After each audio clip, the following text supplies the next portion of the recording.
Okay. Do you want to try to do the intro? Yeah. Okay.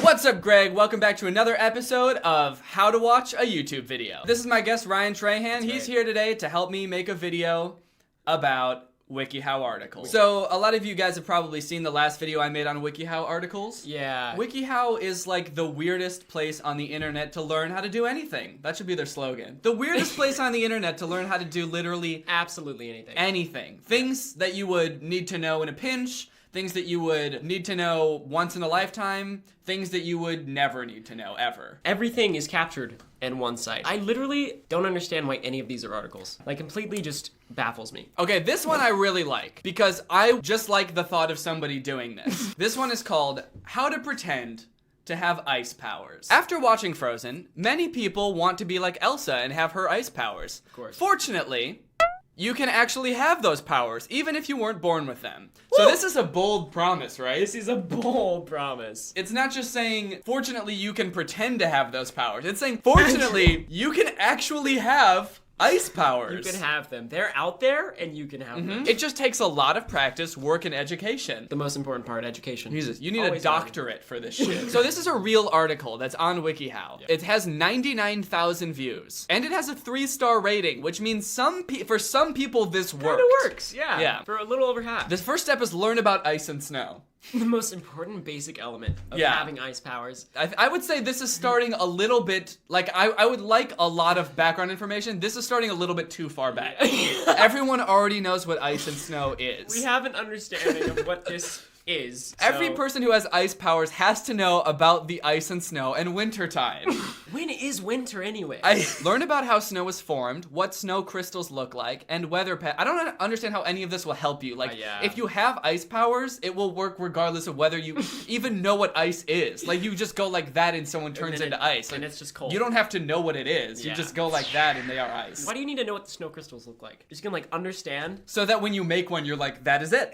That is what I was going for, actually. Okay. Read stories about winter magic. When are we gonna get to making ice? What? This is just a bunch of reading. Yeah, it wants me to read The Snow Queen by Hans Christian Andersen. The Snow Queen in this story has ice powers, and you could learn a lot from her. Like how to do ice powers? Or maybe just like her hair. Maybe it's all about like the way you dress. I feel like I'm in piano classes and I want to learn for release and the teacher's just teaching me scales right now. And I'm like, when do I get to do the cool shit? But honestly, this seems like it has nothing to do with what I want to learn. I think this is just someone that owns a lot of like ice-themed products. Like watch movies and TV shows where people have ice powers. Wait, this article was written by Disney and Hans Christian Andersen. He's trying to get more people to buy his book. People really want these ice powers that I made up. Yeah. Watch movies and TV shows where people have ice powers. Dude, I promise that's not gonna help. Everyone has done that already. Ice powers are supernatural powers. Watching a TV show is not, like, watching the Avengers is not going to make you the Hulk. What if, like, at, 1 hour and 36 minutes, all of a sudden you're like...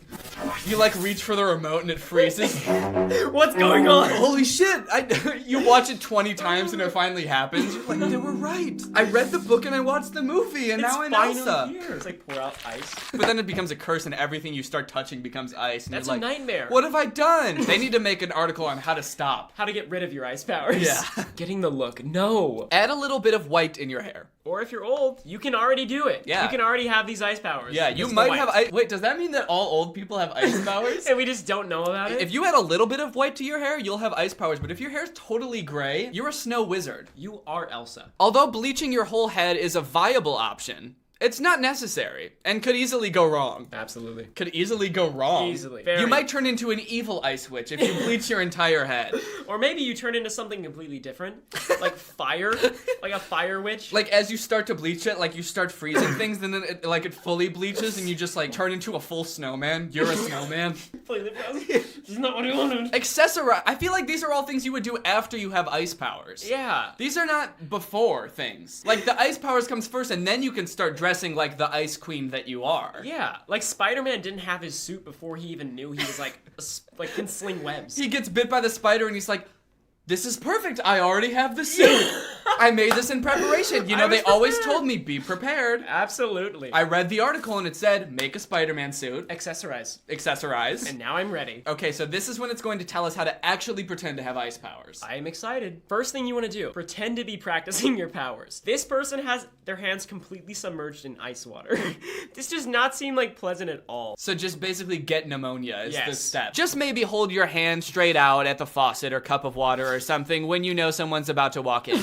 Pretend to concentrate on what you're freezing. At first, pretend that you don't see the person there. Then say something like, it won't work, or why can't I freeze this? And then stare at the person in a shocked and slightly alarmed expression. Maybe tell them not to mention this to any living soul, and then quickly walk out of there and into your room before they can ask any questions. What is going on? That was the most detailed step I think I've ever seen on WikiHow, and it was like so anecdotal. I feel like this person who wrote this is doing this and trying to seek approval. I know, and it starts off so nonchalant, like they're trying to almost make it seem like they're not suggesting this, or like they don't have it planned out. But then like they start out just maybe hold your hand straight out at the faucet or cup of water or something. Like they're trying to act like they don't know how to do this. But then as it goes more in depth, it gets so specific. Like say things like it won't work or why can't this freeze, and then stare at them shocked and then go off into your room. Slightly alarmed expression. Also, what a creepy thing to do. Imagine walking into a room where someone's got their whole. Imagine walking into someone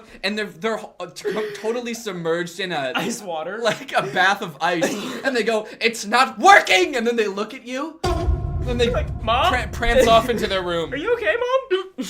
Mid-conversation. Snow. The step is dip your hands into a cup of freezing cold water or under cold water. This way, when someone grabs your hands, they will feel cold. They may ask you why. Just say something like, no reason at all, and walk away. They include like the stutters and like trying to understand what they're saying. So what is this picture? That has nothing to do with that step. Everyone's smiling. This woman just said, Snow.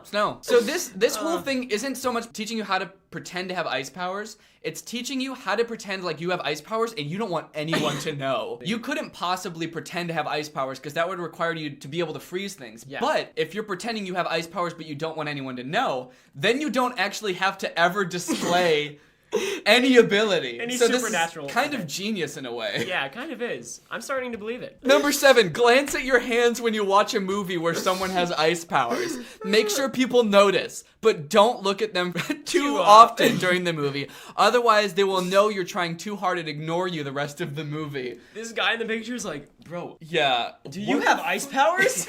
Wait. So this is like telling you to lure people to hang out with you while you watch Frozen or something. Yeah. And the entire, or when Elsa has ice powers for the first time, just...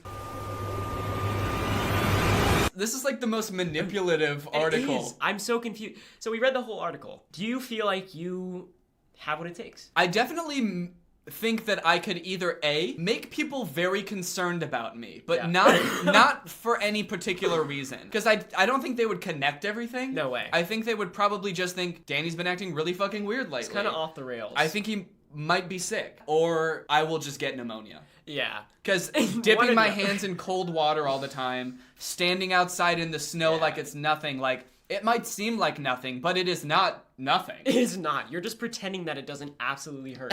Like, completely. Yeah. Step number 9, act like your frostbite doesn't bother you. I'm fine, guys. I feel like if I were to try this, it would be like a lifelong time investment for no reason. Like, this is an everyday thing that you have to apply yourself and try to get people to believe that you have these powers that you don't have. I guess the goal is to get people to confront you about it. Like, all right, I'll ask, what the fuck are you doing with this whole like cold thing? And then you get to be like, I didn't want to have to tell you this, but something happened last winter when I met an old witch. Well, do you want to show me? Whoa, I'm back to normal. I feel warm again. They just went away suddenly. It lifted the curse. You asking to see my ice powers lifted the curse. Jeez. That's a great way to get out of it. Yeah, I remember the witch saying, the curse will be lifted if anyone ever asks to see my ice powers. How to act like you're possessed. Why? Whether you want to pretend to be possessed as part of a Halloween costume, of course. That's reasonable. That is reasonable. Or you simply want to pull a disturbing prank on your friends and family. not less as reasonable. I'm just so intrigued. That wasn't a very good reason to want to act like this way. It's like, okay, so this has 150,000 views. The other one had like 99,000 or something like that. Who is reading these articles? Just get a hobby. Like, go bowling. These are only for people who have gone through every other WikiHow article of like different ways to have fun, and they're like, been there, done that. I learned how to bowl. I learned how to arts and crafts. Now what do I do? I mean, the very first step is like, it's not fun. Become withdrawn, quiet, and defensive. See, that's what I'm saying. This is like a complete dedication of your life. Like, you can't have a job with these things. Because if you're trying to be cold and you're like at work, like, you're gonna get fired. Like, this is a complete investment of your entire life. One of the most telltale signs of a demonic possession is a sudden change in personality. A usually happy and social person might become quiet and withdrawn, followed by negativity and hostility. So basically, be a dick. Yeah. Just start being a dick to people. Absolute dickhead. And that'll work. And now you're possessed. Yeah. As far as anyone else knows. Develop sudden and violent verbal outbursts. Jesus. Dude, what is this? Like, what are you doing? There's something funny about this picture. Like, it seems like he's only half mad. Like, he's not quite into it all the way. Or just like something about the way he's pointing like this. He's just kind of like... He's like trying to be discreet about it. Hey, knock it off! Oh my god, you're possessed! But the other person's terrifying. Almost to the point where it looks like they went back so hard that their spine snapped. Hey! Next one is actually concerning. Oh. Keep a blank, exhausted look on your face. This is probably the one that's gonna be most convincing, I think. Leave incriminating books and images lying around. Like, what kind of books? Like, what to do if you're possessed for dummies? For dummies. Guys, I think Devin might be possessed. Place books about the occult and drawings of strange symbols in places where people will see them. I'm just confused whether or not we're trying to convince people whether we're not possessed or we are. Yeah, that's a good point, because, like, why would a demon, like, be reading books about, like, possessed? Like, he already knows what's up. He's the demon, so, like, if you're possessed, you wouldn't be reading those books. And it's also, like, how to convince people you're possessed and dumb. Like, you're leaving these books around places where, like, people can see them, so that they get concerned and have you exercised. Like, that's not a smart demon. Do unnerving things in public. Sit in a chair facing the wall and laugh hysterically to yourself. Be seen having furtive conversations with no one in dark corners. Rock back and forth catatonically while repeating a phrase under your breath. Hiss at people suddenly as you walk by them. And this is in public. This isn't just around your family anymore. Oh my god. This isn't just a fun prank on your family where at the end you tell them what's going on. No. These are people you'll never see again. This is a lifestyle. And have no reason to, like, be pranking. These are people who are gonna go home and think about this all night. Why did that person hiss at me? On the train. Excuse me, is this seat taken? Oh, Jesus! Honestly, I fear that the consequences of this aren't that people are gonna think you're possessed. Yeah. It's that your family's going to send you away. Wake up screaming? What? What? Is this one of those, like, entrepreneurial, like, motivational things to do in the morning? I'm gonna defeat my morning. I'm gonna be on top of things. I wake up every morning at 5 a.m. screaming. Oh, jeez. My wife hates it. Okay, let's check out the comments of these. Yeah. The comments are usually the best parts of these WikiHow articles in some cases, because usually I feel like WikiHow articles lay everything out for you. Absolutely. Like, this article was so comprehensive, you couldn't possibly fuck it up. So let's see what people had questions about. This is a kind of concerning question, and I feel like this person is currently in crisis. When do I stop acting like I'm possessed? Like, he's gotten himself in too deep. This whole life is in ruins. Okay, guys, I'm in a mental hospital, and my family stopped visiting me about 3 years ago. When do I stop acting like I'm possessed? When is this whole charade, like, over? As soon as someone no longer finds it amusing. I imagine this could get really annoying really fast. Who would initially find this amusing? Like, I would be so concerned. Do you think the person who wrote this question was like, oh, fuck, that's when I was supposed to stop? Okay, that was about... immediately. So this one might come in handy in a pinch. Yeah. I would say. Of course. Every day, probably. How to pretend to faint. Did you forget to study for a test? Are you scheduled to participate in an event, but you wish you could back out? Are you a compulsive liar who doesn't care about integrity or know how to back out of things reasonably? I'm worried about whoever's reading this article thinking that this is a catch-all solution, and they can use this whenever they don't want to do anything. And so once they read this article, they're like, I've got this down for life. Anytime I don't have to do anything, I can just pretend to faint. Hey, Danny, can you take out the trash? Oh, God, Danny, you did it again. It's like the most basic tasks. Can you pass the remote? It's closer to you than it is to... Oh, no, Ryan! And then immediately when they grab the remote, they're fine. They just stand up. I mean, we don't even have to read this article to know how to do this either, right? No, we just did it. We just both did it. Yeah, because how do you faint? Oh, you just pretend to stop doing everything else. Step 1 is learn how to mimic a real fainting spell. So, I mean, that's the whole thing. Step 1, learn how to pretend to faint. Yeah. Is this the only step? Oh, learn the causes of fainting. It doesn't matter the causes of fainting because you already know the cause of fainting if it's something you don't want to do. Yeah. The cause of fainting is... There's a test in front of me. Yeah. Decide on a harmless reason for your fake faint. Because you don't want people to get too concerned about you. Right. Because you didn't actually faint. Right. So it's nothing, like, actually wrong with me. It's just a one-time case. Mm-hmm. Every day. What will happen if I'm out for 1 minute or more? Like, what are they asking? What are my friends gonna do? Dude, I don't know your friends. Like, we don't know. First, they're going to ask you if you're okay. Yeah. Then they're going to say, wow, Brian always fucking does this. He's an asshole and he just pretends to faint all the time. Brian, we know you're awake right now. Then they're going to wake you up and make you take the test. The answer is, it is not safe to faint for longer than about 20 seconds. That doesn't get you out of any situation. Yeah. Other than an immediate, like, yeah. can you pass the salt? You walk into a test and you faint and 20 seconds later you... So, is the test over? Do I still gotta take it, or what? They're like, I haven't even handed out the tests yet. We're all just, like, looking at you doing this thing. I don't know. I love this one.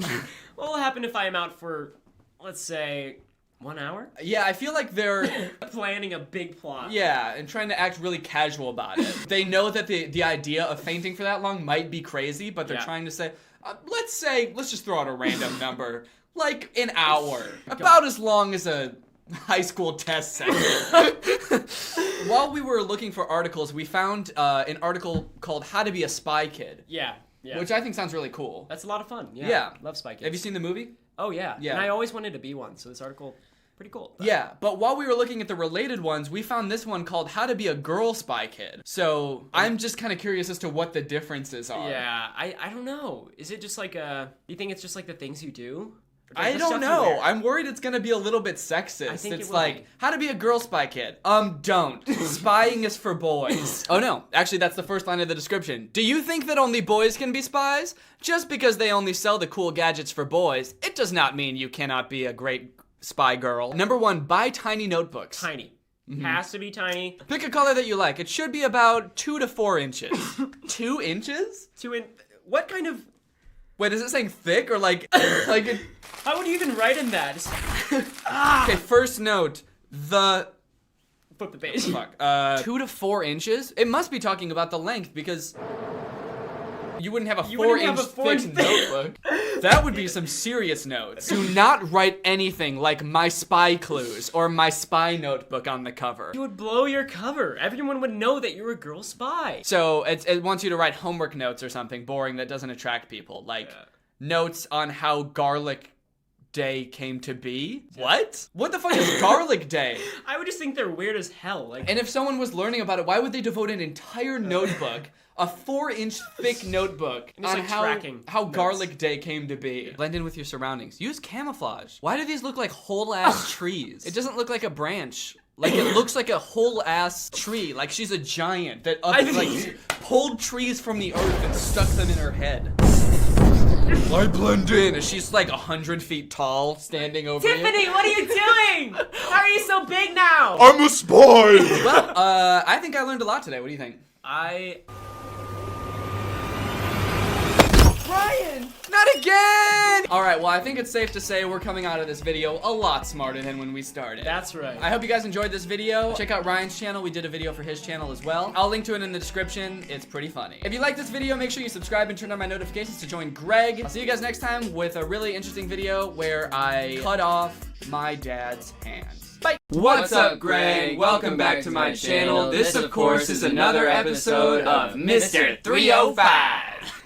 This is kind of a cool place to sit. I used to sit back like this with my boys, and then my boys can kind of sit here with me. Here. So I'm sure most of you know we're all on tour right now, traveling across America, performing our comedy show, and in every city that we can. While driving around, we spend most of our time on the bus. We've been listening to a lot of Pitbull. Every day. Yeah, pretty much every day we're just bumping Pitbull back here. And one thing that we've come to notice is that a lot of his lyrics are either really fucked up or just don't make any sense.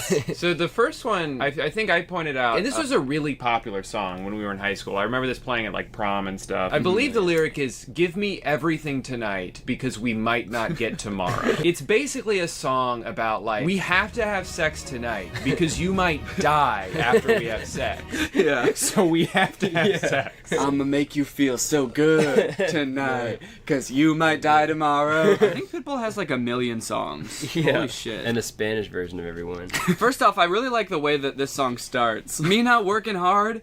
Yeah, right. Picture that with a Kodak. Better yet, go to Times Square. Take a picture of me with a Kodak.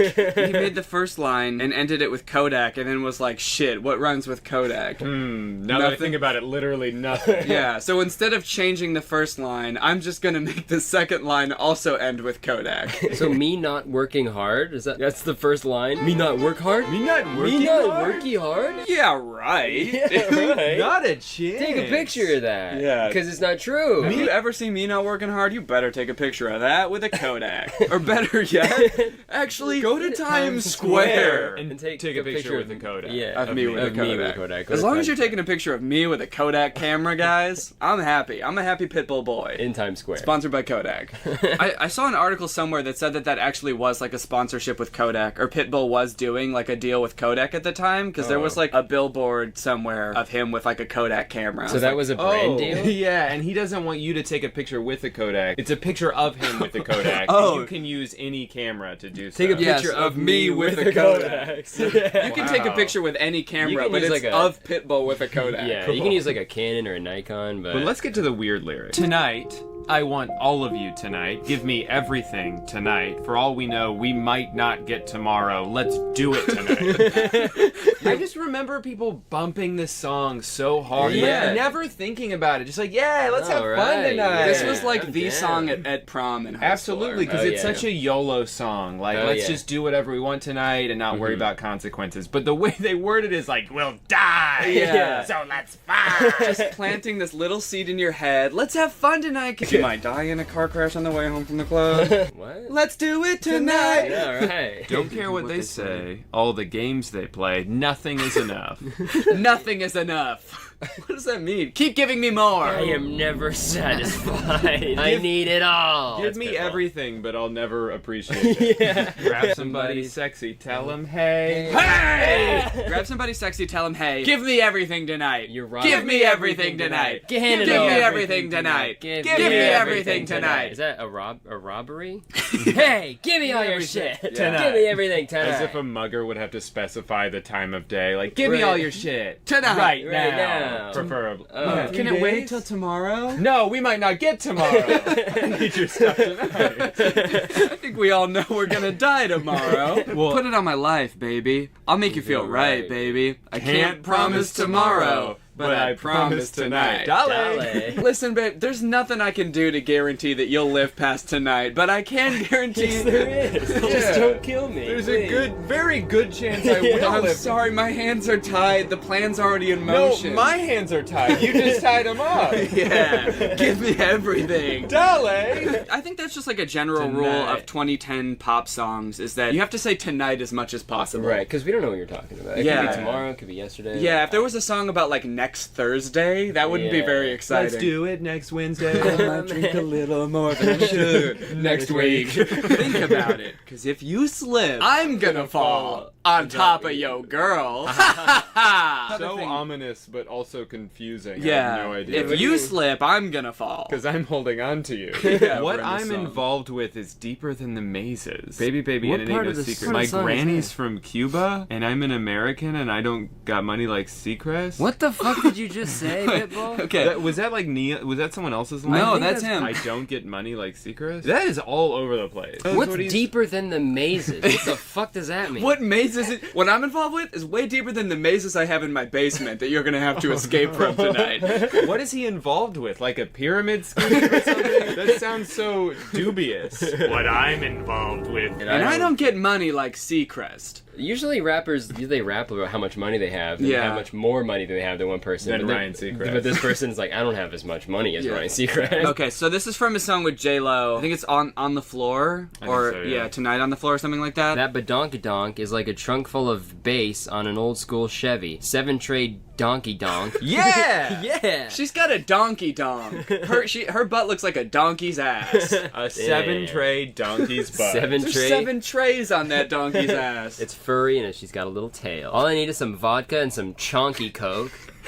What is chunky coke? Chunky coke. Is you that know. slang? I've never heard that in For my what? life. Does he mean chunky coke? This coke is chunky. Ooh, lots of yeah. chunks in here. Maybe he's talking about cocaine. In the lyrics, it's capitalized, like he's talking about the brand Coke. Maybe he means cherry Coke, and he doesn't know the word for cherry. Chunky. Look at these little chunky. Pretty please with a chunky on top. And watch, shit gon' get Donkey Konged. So what do you think he's talking about there? Shit gone get Donkey Kong. Gonna throw barrels. Because I think he's talking about her butt, right? Her butt is a 7-tray donkey donk. And watch, that shit gonna get Donkey Kong. You know in Super Smash Bros. When he like winds up to punch, that's what he's gonna do to her butt. He's gonna wind up, and then he's gonna stand there for a little while steaming. Yeah. And then when the moment's right, and knock her off the map. Yo, dude, last night that girl got fucking Donkey Kong last night, bro. Dude, no way. Yeah, I Donkey Konged her ass, yeah. dude. He's sick. I Donkey Konged that 7-tray donkey donk. Say no more, get on the floor. Woo! I'm on the floor now! Yeah, he is a robber. Say no more. Get on the floor. Hotel room service? Yeah. Meet me at the hotel room. Meet me at the hotel room. Meet me at the hotel room. Meet me at the hotel room. And then forget about your boyfriend and meet me at the hotel room. You can bring your girlfriends and meet me at the hotel room. So he just keeps saying that over and over. I think he just says it for as long as he thinks it'll take you to get to his hotel room. This just seems like a really creepy chant. Meet me at the hotel room. Meet me at the hotel room. Yeah. Saying this to a girl at the club. Meet me at the hotel room. Meet me at the hotel room. Oh no. It's like a trance that she ends up in. Meet me at the hotel room. Meet me at the Wait, hotel I don't know what hotel room it is. She liked that freaky stuff. 2 in the O and 1 in the I. Where's the O, first of all? 2 in the O. I think it's the. Oh, and one in the... in her mouth and you gouge her eye out with your other finger. That kinky stuff. You nasty. No, Pitbull, I think you're nasty. I'm gonna put one in all the vowels, for God's sake. A, E, I, O, and U. You nasty, but I like your type. Yeah, you're so nasty. You want me to put 2 in your eye? She's like, I never said that. Oh, that was your idea. You kinky. You're a fucking weirdo. Yeah, you're so weird. Well, here goes some egg whites. Yeah. This is so gross. These are euphemisms, technically, but it's still so obvious. And the euphemisms he's using, the things he's describing with his euphemism are so disgusting. It's more gross than just saying the actual thing. Yeah, you want some of my egg whites? Here comes my stinky egg. Don't worry, I'll hold the yolk. I'm gonna yolk. Oh, God. Now give me that sweet. That nasty. That sweet, sweet nasty. Yeah, that gross. thing that is oh so sweet. Oh, just so beautiful and so sweet. sweet. And so nasty. And disgusting. Fucking weird. You That are Gucci stuff, you The know? most repulsive piece of delicious candy I've ever looked at. Yeah, a lot of these are from this article I found that are like the top 10 worst Pitbull lyrics. Oh, you can take this one. It's about a donkey ass again. Oh, hell yeah. He's got another line about a donkey. weird loves fashion. donkeys. Yeah. Don't bring Pitbull to a petting zoo. Yeah. You watch one of his music videos and all the girls just are donkeys. He goes to a petting zoo with a bunch of hot girls, but it's only hanging out with the donkeys the whole time. The girls are just like in bikinis, like. It's like, I like these girls. You know those are not girls, right? Those are donkeys. Those aren't human Yeah, girls. she got an ass like a donkey. That is a donkey. Okay, mommy got an ass like a donkey with a monkey. Like a donkey with a monkey. So 2 butts, one smaller than the other. Mommy got a big butt and a little butt. right on top. She got one furry big butt and one red little butt. Okay, the next line makes it make less sense somehow. Mommy got an ass like a donkey with a monkey. Look like King Kong. So does King Kong look like a donkey with a monkey? Does he want a girl whose ass looks like King Kong? The ultimate woman to him looks like King Kong. Give me a big fucking gorilla, dude. Just climbing on. Just destroying a fucking city. Yeah. And he's also saying a donkey with a monkey looks like King Kong. Yeah. I don't think he's ever seen King Kong. Well, maybe he's saying because, like, King Kong, he grabs the girl and then climbs up the building, so maybe the donkey with a little monkey looks Right, like King okay. Kong with a So little girl. Welcome to the crib, 305. That's what it is. With a woman down here, yeah. Shh. What? The woman down here, yeah. Shh. Hey, be quiet. There's a woman down here. And I'm not done with her yet. She's tied up. These lyrics just, I feel like they're written for people who just don't even listen to the lyrics of songs. Right. Like, if you found the most diehard Pitbull fan and read them this, they'd be like, that's what He said that? Oh. No, I didn't hear that. Like a donkey with a monkey? I don't think Gary said that. No. I don't know what he says, but I know it sounds cool when he says it. And the mama is like, wow. And the booty's like, bang, bang, bang. Bullets coming out of that booty. Her booty shot me! No! No, Curtis! Oh, he's not gonna make it. Tell Pitbull I love him. He comes up with the most creative ways to describe booties. Look like King Kong, donkey with a monkey. Yeah. Bang, bang, bang. Booty go bang, bang, He comes bang. up with the most creative ways to say nothing. Does he to know- just say nonsense. Does he know what an ass is? I think if I asked my 4-year-old nephew to write a song about a butt, he would come up with a similar thing. Butthole like a donkey and a monkey. Bang, bang, bang. Butt go bang, bang, bang. Can I play Fortnite now?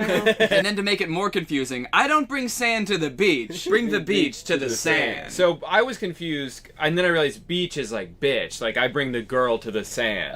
Yeah. But then I was like, wait, hold on. You don't bring sand to the beach?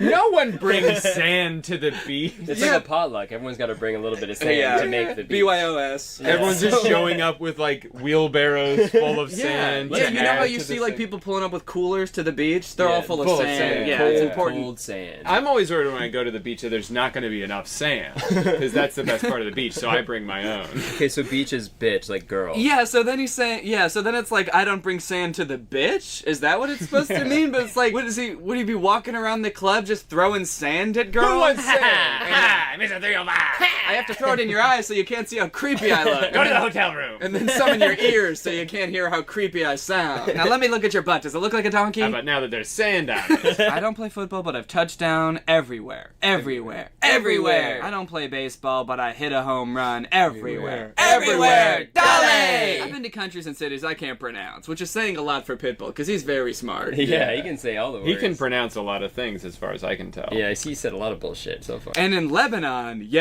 the women are bomb. And in Greece, you've guessed it, the women are sweet. I didn't guess that. Yeah, well, hold on. First off, in Lebanon, the women are bomb. There's a little annotation here. I was like, is this supposed to be based on something? And so I clicked on it. Lebanese women are known to be very beautiful. Lebanon also has issues with bombings. Oh my god. Oh no!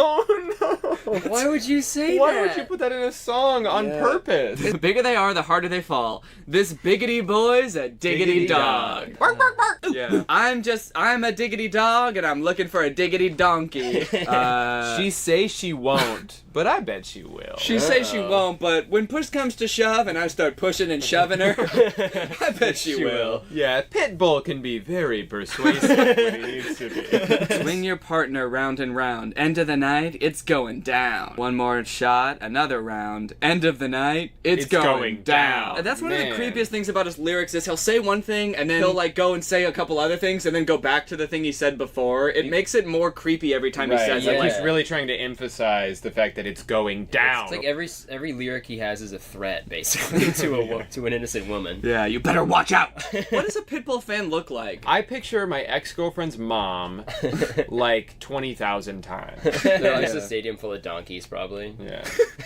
Yeah, she got an ass like a donkey, and all the donkeys are like, yeah, that's me. Ooh. Yeah, the more I think about it, I feel like Pitbull is Hard Rock Nick if Hard Rock Nick actually became famous and successful. I had a pretty good time analyzing these Pitbull lyrics. What did you guys think? Well, I'm glad one of us had a good time. That was awful. Oh, you guys didn't have fun? Alright, well, thank you guys for watching. If you're new here, make sure you subscribe and turn on my notifications to join Greg. Thank you to Curtis and Drew for being in this video. Check out their channels. And I'll see you guys next time with a really interesting video where all three of us go skydiving into a whale's mouth.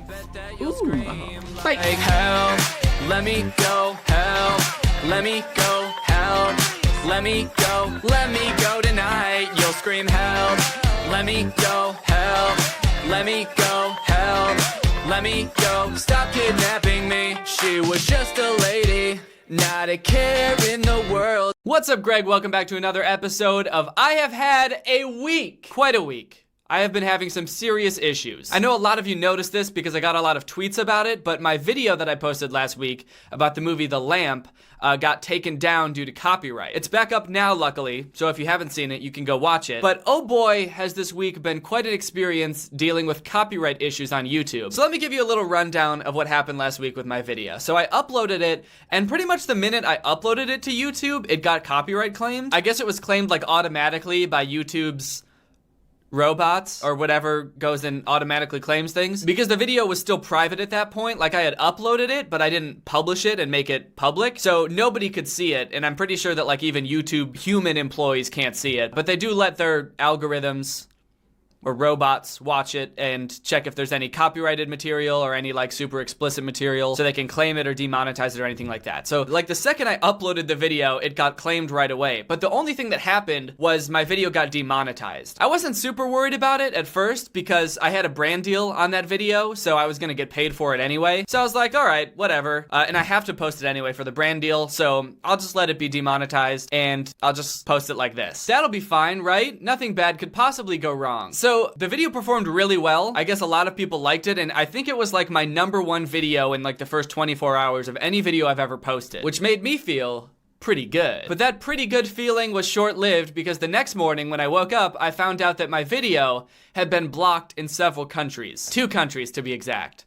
The US and Canada, which according to YouTube is like 68% of my audience. So after I'd gotten that initial like 24 hours of views or whatever, 68% of the people who would ever watch that video again would not be able to see it. So that's cool. Now I know what you're thinking. Well, what happened? I thought the video was just demonetized. Why did it all of a sudden get blocked in 2 countries? I don't really know. I didn't even get a notification that it did get blocked, which is the weird thing. Like, YouTube didn't even tell me. I searched through all of my emails and I looked on the like dashboard in the creator studio and there's nothing. The only way that I even knew to check is because Laura texted me that she couldn't find my video that morning, and a bunch of people tweeted me as well. And the weird thing was, since it was only blocked in the US and Canada, I was still getting like some views and I could see the views coming in on the app. And so I was like, wait, is this video blocked or isn't it? So I think what happened is, even though like the robots found the video and they made it demonetized, the day that I posted it, someone from the movie studio or someone that works there must have seen it, and they were like, uh-oh, this don't make our movie look too good. And then they put a manual claim on it and set it to block in the US and Canada. Anyway, I'm sure a lot of you have heard about creators complaining about things like this before. I made a video complaining about something like this before with the Billion Surprise Toys thing. In both that case and this case, my video falls under fair use, which YouTube supposedly protects. Basically, if your video is transformative in nature and like doesn't use all of the content and or is educational or parody, I don't know what the exact terms are. I just know that commentary is protected under fair use, and I know that I'm allowed to post these types of videos on YouTube because other people do it, and so I should be able to too. So I had 2 options the way I saw it. I could dispute the copyright claim, but fun fact, if you do that, YouTube just sends the dispute to the person who claimed it in the first place, meaning the movie studio, and they're like, hey, is this right? And the movie studio is probably like, yeah. And also, can I put a copyright strike on this person's channel, and if they get 3 of those, their channel gets deleted? And YouTube's like, sure, that makes sense. It's like if you were in elementary school and a kid punched you in the face and then told your teacher that you punched them in the face, and the teacher sends you to the principal's office to find out what will happen to you, and you get there and the principal is the kid that punched you in the face. But this time, instead of punching you in the face again, he expels you. I did have one other option though. My legal options. I'm sure a lot of you guys remember the video I made about Billion Surprise Toys, how they falsely copyright claimed one of my videos that was fair use, and somehow I got the video back up by just tweeting that I was reviewing my legal options, and they immediately accepted my dispute. They dropped the copyright claim. So I thought, I don't know, maybe, would that even work? There's no way that that would work twice. Like, just because Billion Surprise Toys was afraid of me reviewing my legal options, that doesn't mean that this random movie studio would. Right? Nope, the video's back up. That worked. It worked again. I don't know how. I don't know why me reviewing my legal options is like the scariest shit to companies that falsely claim my videos, but I'm mad. Like, not even 2 hours, I think, after I tweeted that I was reviewing my legal options, they released the copyright claim on my video. So, long story short, never be afraid to review your legal options. Woo! Let me tell you, that was a relief. I was really stressed about that, but now the video is back up so you can go watch it. I guess the YouTube copyright system isn't so bad after all. fuck. So this is the second of the issues that I faced this past week. Just as I thought I was in the clear, I had a successful review of my legal options. I thought everything was hunky-dory. I received about 15 copyright claims from Warner or like 15 different people. I don't know how music labels work. I guess it's all the same label and different labels at the same time who all own this song. Basically, Warner or whoever it was were creating copyright claims on all of my videos that use the Mr. Sandman remix at the end of my video. You know, the song that I use at the end of all my videos. You know, this one. Oh, what's that? You can't hear it? Yeah, that's because I can't use it anymore. Here's the thing that really confuses me about that, is that I didn't even use the song that they say I was using. They said I used Mr. Sandman, which is a song from 1958, but I actually used a remix of that song, and I guess I don't know how copyright laws work in relation to like remixes and sampling. Maybe it's totally my fault for using it. I guess I just kind of assumed that after like weeks and months and years of using this song at the end of every video and never getting copyright claimed for it, that the song was fair game. So they basically went through and claimed like all of my videos that use that song. Well, not all of my videos, just my most popular videos. So what I did was go through all of my videos that use that song and replace that song at the end using YouTube's audio editor, which I guess is a tool that lets you replace audio in your videos with like the stock music that YouTube offers in their music library. So now at the end of all of my previous videos, instead of me talking with the Mr. Sandman music in the background,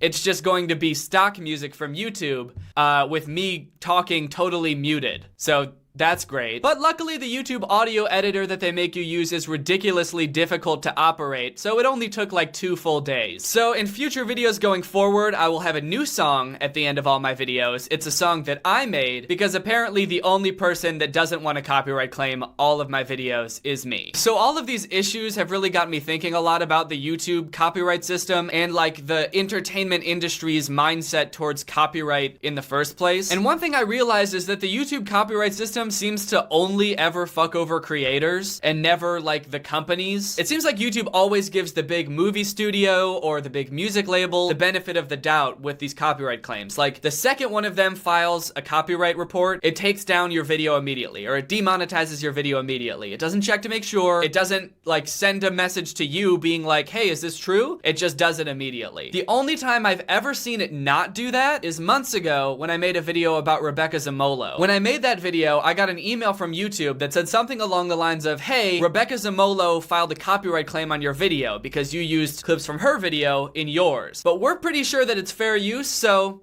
we're gonna keep it up. And when I got that email, I was like, holy shit, that's cool. YouTube actually is like acknowledging fair use. I thought it was pretty funny because it showed like Rebecca Zamolo's signature that she tried to copyright claim my video, like it was actually her that clicked on it. But now looking back on it, that's the only time that's ever happened. The only time YouTube has ever given me the benefit of the doubt is when I was going up against another creator. And all of these other instances with large corporations, YouTube just gives them the benefit of the doubt and assumes that I'm in the wrong automatically. In the end, I don't really know if it's YouTube's fault that like the copyright system is like this. It might not be YouTube's fault. Maybe this is just how like the copyright laws work and they have to have it this way, otherwise they'll get sued out the wazoo. Anyway, maybe these things will be solved and maybe they won't. And maybe I'll just have to stop using copyrighted material in all of my videos and just start roasting videos that I make. How cool would that be? But when my videos get demonetized and taken down, it makes me all that much more appreciative that you guys are so supportive in all of my other endeavors, whether that be supporting me through my merch or supporting the brands that sponsor this channel. So thank you guys for doing all those things because it really helps. But as far as fixing these copyright issues,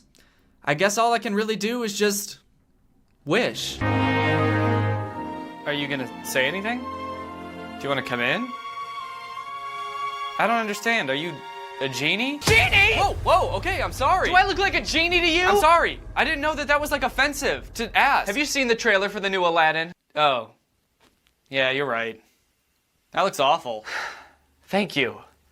Now, I'm here to grant your wishes. Cool, like a genie. Fuck you! Oh shit, I'm sorry. Okay, look, I was gonna grant you 3 wishes, but you're kind of pissing me off, so you get one wish. What? As long as it doesn't bring anyone back to life, and it doesn't interfere with anyone's free will, I will grant you 1 wish. What'll it be? I don't know, I'm kind of hungry. Can I just have something to eat? I'm glad you asked. I've got just the thing. Are you tired of spending hours in the supermarket every week only to feel like you have no idea what you're doing in the kitchen? Well, it's time to say hello to HelloFresh, America's #1 meal kit. HelloFresh is a fantastic way to stay healthy in 2019. HelloFresh makes it super easy. They do all the planning, shopping, and prepping for you, so you've got more time to enjoy 2019 and a healthier you. They send seasonal, easy-to-follow recipes and pre-measured ingredients to your door every single week, so you can enjoy cooking and sticking to your goals. All meals come together in just 30 minutes or less. They call for less than 2 pots and pans, and cleanup is minimal. We've been using HelloFresh for a little while now, and let me just say, I've really been enjoying the meals. The Shake It Up pork cutlets in particular were delicious. They've got different plans you can choose from, classic, veggie, family, and you can change whenever you want, depending on how your tastes change. So get out of the little rut you're in, get out of your comfort zone, and try some new delicious recipes. Their prices are great too. HelloFresh is now starting from $6.99 per serving. HelloFresh is offering 6 free meals. That's 2 free meals in each of your first 3 boxes. Head on over to HelloFresh.com and enter promo code TrulyGreg60 for a total of $60 off. Thank you to HelloFresh for sponsoring this video, and thank you to you guys for checking it out. I love to see you guys supporting the people that support this channel. It makes what I do here a lot easier and a lot more sustainable, and makes more people want to sponsor me in the future. So thank you for checking out HelloFresh. Okay. When do I get it? Huh? The package, when will it show up? What if I told you that it's been inside you all along? I'd say that's false and gross. It'll show up in a few days. Okay. Thanks. Well, I guess it's time for me to disappear.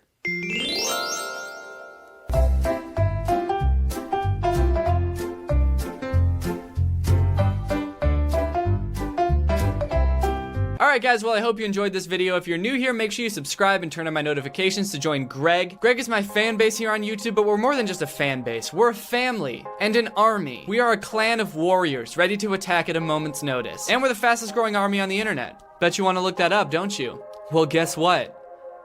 Don't please. If you want to get some merch, like this shirt or any of the other items on my merch store, go to DannyGonzalez.store. I'll see you guys next time with a really interesting video where I turn into a crab. Bye! This video is over now. Over now. Go find something else to watch, or just watch this video. I know we had a lot of fun. A lot of fun. But you can't stay on this end screen forever. No. This video is over now. Over now. So why are you still watching this? Do you not have anything? I have lots of other videos that you can watch, and I'm sure you'll enjoy them just as much. Now I'm actually kinda concerned. Did something horrible happen to you? Did you leave the room and forget you were watching YouTube? When you come back, I bet you're gonna be pretty confused. I would be too. Hey, are you subscribed to my channel? If you're not, you should totally subscribe to my channel. Thanks. And even if you're already subscribed to my channel, you could tell a couple friends to go subscribe to my channel. Because this video is over now. Over now.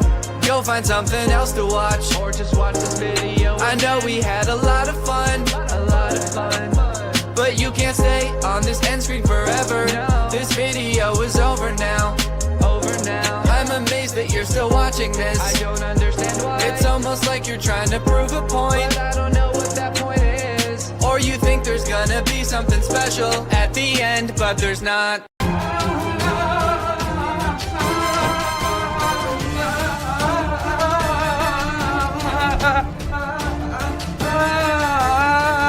Hey Greg, sorry guys, I don't have much time. I'm being chased by a really spooky bad guy, so let's just jump right into this video. I've done a decent amount of videos before on shitty children's YouTube channels like The Sharers and Chad Wildclay, V Quaint, but what if I told you that they're all connected? You know how like the Marvel movies, each superheroes have their own movies, but they're all like connected because they all have like the same bad guy and they all are in the same universe together? It's called like the Marvel Cinematic Universe. This is like the same thing, but with shitty children's YouTube channels. I call it the Bad Children's Content Cinematic Universe, or just the Shitty Avengers for short. For the past like month or so, all of these channels have been making videos where they're battling against this evil dude named the Game Master. He's like this evil, mischievous hacker who's in love with games. He always makes them play games, and he's really elusive. The only time you ever see him up close is in the thumbnails of their videos somehow. But in the actual videos, he's always very far away and difficult to see. There's been this like ongoing plot where you have to basically go from channel to channel to see what happens next because the sharers are involved, Chad Wildclay's involved, everybody's involved, but at the center of it all is Rebecca Zamolo. I've known about Rebecca Zamolo for a while because I think she's pretty popular on Musical.ly or TikTok now, I guess. And Rebecca Zamolo has always confused me because she's an adult, like a grown-ass adult, and she's famous on Musical.ly. And in my experience, the only thing that's cringier than little kids on Musical.ly is adults on Musical.ly. But anyway, now she's super popular on YouTube and she's making videos about the Game Master. Let's check one out. Also, this video is sponsored by Squarespace. Go to squarespace.com/Danny to get 10% off your first purchase. Thanks. This one's called Chasing Game Master in Abandoned Sunken City. New clues and hidden evidence found in real life. Hey Xanthan, it's Rebecca, and you guys saw in my last video that I destroyed what I thought was my YouTube play button after dropping it from 45 feet in the air. When I looked inside, I realized that it was not only fake, but it had a secret hidden tracking device that the Game Master had been using to spy on me. Also inside was a note from the Game Master. Also, you guys saw in our last video on the Matt and Rebecca channel that we found some secret surveillance cameras. Also, you guys, there has been this smiley face right here, and it's been at the bottom of most of the notes. So right now, we are driving to the abandoned sunken city. Okay, there's a lot to process in this intro. These videos have been going on for a long time, and in every episode at the beginning, they summarize what happened in like the past 5 episodes. So the intro to this video was like a minute and a half of her just being like, and then we found this clue which led us here, and then we found a little guy putting cameras in our house, and then I broke my YouTube play button for some reason. But you know, it's nice to have a little backstory for what's going on and where they are now. Even though none of it made any sense to me. None of it made any sense at all, but it's nice to hear why they think it makes sense. Like the part where she said she found a tracking device in her 1 million subscriber plaque. Like, why would that be a place to put a tracking device? When you get a plaque, you hang it on the wall and it stays there forever. Like, what is she carrying around her 1 million subscriber plaque everywhere she goes? What good would putting a tracking device in it be? Basically, the Game Master has been threatening to delete videos off of Matt and Rebecca's YouTube channels, but he's obsessed with games, so he's been making them play little games and riddles, and if they win, he doesn't delete their YouTube videos. He's a dubious guy. So anyway, somehow the clues that she's gotten led her to this sunken city in LA. You'll notice that it's neither sunken or a city. It's just like a large area of dirt near the ocean. So, not really a sunken city. I just got a message from the Game Master. It says, this is a game for 2, but only 1 will win. What does the note say? 5 different letters, all hidden, it's true. Put them together is something so blue. And there's a smiley face at the end. Oh my gosh. All right, so they find this thing that says they have 20 minutes to find 5 letters, and then once they find the 5 letters, that's gonna spell out something blue. And the Game Master is DMing them on Instagram clues to help them find the letters. It's another message from the Game Master. It just has a tree and a kite emoji. What does that mean? I don't see any kites going. Just go try to find the tree first then. Okay. Look. Look. Oh! Is that? Oh my gosh, you guys. What? Hey, this is it. So the first clue is a kite emoji and a tree emoji, and they find the letter next to a tree with a kite in it. Wow, man, these are some tricky clues. I hope the next ones are a little easier, otherwise there's no way they're gonna find all these letters. Looks like it used to be a kite and it's stuck up in a tree, and this is super creepy right now. It is nice of her to tell us that it's creepy though, because honestly, I was just thinking that it's a pretty normal sight. It's a kite stuck in a tree. That's usually where kites get stuck. It's in the middle of the day, but it's a good thing Rebecca told me that this is creepy because now I'm scared as hell. Another DM, but this time it's an apple and a bowl of cereal. I don't know what that means. You guys comment if you know, but I think we need to just search this abandoned sunken city and hopefully we find something. One of the funniest things about these videos is they're so lazy and incompetent. It's like they just barely solve each puzzle. They're very easy puzzles every time. Like the second she gets the DM from the Game Master without even thinking about it, she's just like, apple? Cereal? Pfft, I don't know what this means. Guys, comment below and help me solve this riddle. I'm just gonna go wander around aimlessly until I figure this shit out. Whoa, look, it says drone right here. Do you guys think there's a drone watching us? Yeah, probably. There's probably a drone spying on you. I know if I was gonna spy on somebody with a drone, I would try to spray paint drone somewhere in their view. You know, like a little sneaky guy. Matt! What? Apple Jacks. Oh! O E Another message. Okay, so now it's weird. It's a blue circle, and then it looks like, is that a mountain? Okay, we gotta go. Let's go, you guys. Whoa, whoa, whoa, whoa, whoa. Oh my God. How did they not notice that they were running towards a cliff? They were like, let's go! Whoa, whoa, whoa, whoa, whoa, whoa, whoa! There's a cliff 3 inches in front of us. How did we not notice this? Matt, it's right there. Oh my gosh, there's a squirrel by it. Oh my gosh, there's a squirrel by it. I like how that's like a weird dramatic point. Oh my God, a squirrel. Outside? He must be working with the game master. Who the fuck are you working for? Something's here. Perfect. Looks like it's an M. Aim. Aim. Eventually they find an M, or what could be either an M or a W, but they pretend to not realize that it could be a W, despite even holding it upside down sometimes, like it's a W, until the very end. Beck. Oh, water. Water. Water. And once they figure it out, it's like this huge epiphany, like, what? An M is just a W upside down? Then they have to solve a few more clues, and they get a little bit more intricate. There's one where they pick up mirrors in 2 different spots, and they have to use the sun's light, shine it from mirror to mirror, and when they do that, it shines light directly into one specific location. So they go over there, and they find nothing. There's nothing there. But then they turn around. Who's here? Maybe it's in the tree. Beck, who is that? It's the guy with the mask. Is that the game master? Who's that guy? He's wearing a mask. We can't tell who he is. Oh my God, he's taking it off. Holy shit! It's a guy in a different mask. And then he just runs off. That's all he wanted to do. He just runs off, and they chase him. So, what was the point of this whole thing? The game master was like, ha ha ha! If they solve the riddles, then they're gonna see me, and I'm gonna be standing there. And then they'll know that I am there. And then I'm gonna run away. It's not a very elegant way to get out of the situation for the game master. Like, he seems pretty cool standing up there, and then all of a sudden he's just like, ha ha ha ha. This chase is weird too, because sometimes the cameraman is like closer to the game master than he is to Matt and Rebecca. Like, he's faster than everybody there, and he just chooses not to trap the game master because, you know, he's just trying to get the shot. Matt and Rebecca are probably pissed at him, like, what the fuck are you doing? Don't slow down to get shots of us. Go get him. He's getting away. Now we're never gonna find out what's behind that mask. It's probably another mask. Matt, his mask. Look, Matt, he's getting away. Let's go. Oh, he got away. Look at him driving away in his old ass car. I like how he gives him a little as he drives away. Just as a little like, fuck you. Sam, we're in the car. We're chasing the game master right now. I just saw this. Oh my gosh. We have this that is on the back of this mask. So they found there's like codes on the back of his mask, like little clues. It seemed like the game master didn't mean to drop the mask, so why would he write clues in his own mask? So I don't know if he meant, but we gotta go. Matt, he's right there.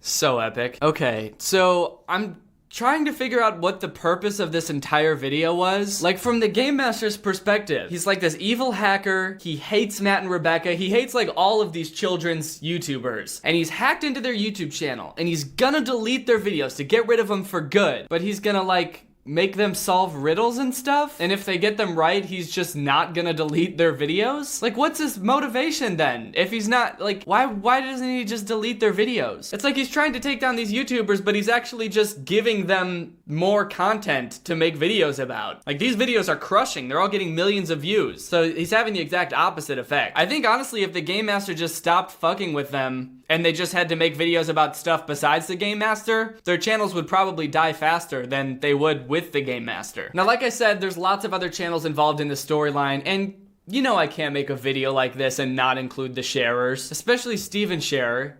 He's just so Weird. This video he posted called Abandoned Evidence Found in Game Master Top Secret Mystery Treasure Chest. The backstory for this is Steven Scherer and his sister Grace Scherer were kayaking and they found this old abandoned boat and they found a treasure chest, and for some reason they think it's from the Game Master, so now they're gonna try to open it. So now everything's unlocked, the treasure chest is ready. Ooh, it's really hot. Really? It's really hot. I don't know if that's from being out in the sun or what. What? She just destroyed her hand on that. It was like burning the flesh off of her hand, and she was just like, huh. Yeah, it's pretty hot. I like how they're wearing protection on every part of their body except their hands, which is the one thing they're using to touch the safe. Anyway, eventually they open the safe and it starts smoking. Smoke just starts billowing out of the safe. And so naturally, they just run around frantically, screaming. Whoa, Steven! Steven! Oh my gosh, what do we do? Whoa, Steven, hurry, come! But then they get a fire extinguisher and they put out whatever was making the smoke in there. But unfortunately, by the time they put it out, pretty much everything inside has been burnt. Oh no! What? Grace, all this stuff got burnt. Look, Whoa. this is what it was. It's really hot. Whoa, and all those pennies down there are black. Everything got burnt. But they're supposed to be that color. Yeah, no, I know what pennies look like. Everyone does. We weren't supposed to ever open this. Why? It was rigged. This must be the Game Master's secret treasure chest that has all of his plans in it. Look, this notebook is burnt.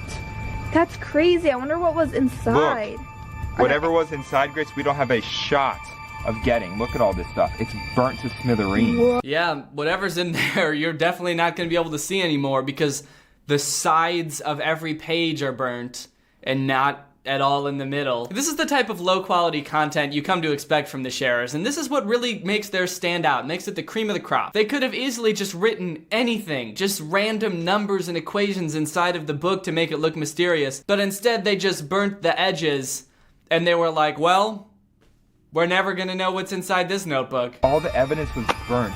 Even these pennies. Wow. These pennies are fried. Those pennies are black, This but they're is supposed to crazy. be that color. No, I know. I know what pennies look like. I swear. Wait, what is that a picture of? I don't know. It's like a little kid. It's like a mom and a little kid. What the fuck is that? It's like a mother and a little baby. It was probably just there from like whatever antique store they bought this from, and now they're trying to make it all mysterious. It says GM, Game Master. Whoa. 2005. This is his chest where he kept all of his secrets. This must have been the date the Game Master was born in 2005. That must be the date the Game Master was born, in 2005. So that means that this evil mastermind, who we saw in the last video looking like a grown-ass adult, is actually 13 years old. But who is that? Like, who is that? I've never seen a person like that. Whoa. I've never seen a person like that. You've never seen a baby before? What? Clearly the Game Master must be a snacker. This is like an old thing of What is nerds that? candy. Whoa, nerds. I love nerds. He must be like a snacker. And look, Grace, a giant lollipop. Whoa. And look at this, more candy, Smarties. Whoa. See, this is why I call this the shitty Avengers, because it's like, the Game Master in the Rebecca Zamolo videos is like not at all similar to the Game Master in Steven Scherer's videos, but they're supposed to be the same person because they're in each other's videos. The Game Master in Rebecca Zamolo's videos is like sending them these clues. He sends them on these little missions to try to figure it out. He's DMing them all the time. He's not a baby. He's clearly older than 13 years old. But in the Scherer's videos, the only defining characteristics he has is that he's a snacker. He loves giant candy. He loves pennies. He's just got a shit ton of pennies in his treasure chest for some reason. There's another one of their videos where they show the Game Master, and you only see him for a split second, but it's clear that it's like a different mask than he has in Matt and Rebecca's videos. He shows up in a Dobre Brothers video too, and he's just like completely different. He's wearing a cloak. He's like a ghost in their videos. So you can tell that they all sort of have a general idea of what the Game Master's supposed to be doing. He's supposed to be deleting their videos, but they haven't communicated enough on like his backstory or who he is, or I don't think any of them actually know like what the Game Master's supposed to be. And I don't think the plot is ever actually gonna go anywhere, because these videos just start with him giving them clues, they solve it, and then in the next video they just get more clues and they solve it, and they never get any closer to figuring out who the game master is, why he's doing this, how to stop him. The only thing that I've ever seen them figure out for sure is that the game master is a snacker. And they say this in several videos. It's empty. This is the only thing that's empty out of everything else. I think this is a snacker. It seems like every children's YouTube channel is involved in this Game Master thing now. I wouldn't be surprised if Johnny and Yes Papa started doing Game Master videos. But even people who aren't like associated with Rebecca Zamolo and the Sharers are making videos about it. It seems like a lot of people are just hopping on the bandwagon and making copycat Game Master videos to try to get some of the views that Matt and Rebecca are getting, to the point where it's hard to tell now like who is actually a part of it and who's not. It would be like if Thanos showed up in a Harry Potter movie. Like the writers were just like, yeah, we really liked Thanos. We noticed that the Avengers movies were doing really well, so now Harry Potter's fighting Thanos too. Thanos hates Harry Potter now. And suddenly just every movie that comes out, even ones that have nothing to do with Marvel, are just like Thanos is the bad guy. Anyways, I don't know. It's not a big deal to me. Obviously it's made up. There's no way that the Game Master is like watching this and he's gonna hack my channel to do a sponsorship for this video now. So anyway. This is a message for Danny Gonzalez and all of his viewers. I am the Game Master, and I'm taking over this channel to tell you all about Squarespace. Guys, you know there's two things I truly love in life, snacks and pennies. Both things I love to eat. But what you might not have known is that I also love making websites about snacks and pennies. That's why I use Squarespace. Squarespace is an all-in-one platform that lets you find a domain, set up a site in just minutes, and even create an online store to sell things like snacks and pennies. And with Squarespace, it's super easy to create a professional-looking website because of their beautiful designer templates. Not to mention they've got great 24/7 customer service, so they can fix your problems anytime, anywhere. Now, Danny, if you ever want your channel back, your fans will have to pass the test. They'll have to go to squarespace.com/Danny to get 10% off their first purchase, and use Squarespace to create a website about Greg and how it's the fastest growing army on YouTube. If they do this, you can have your channel back.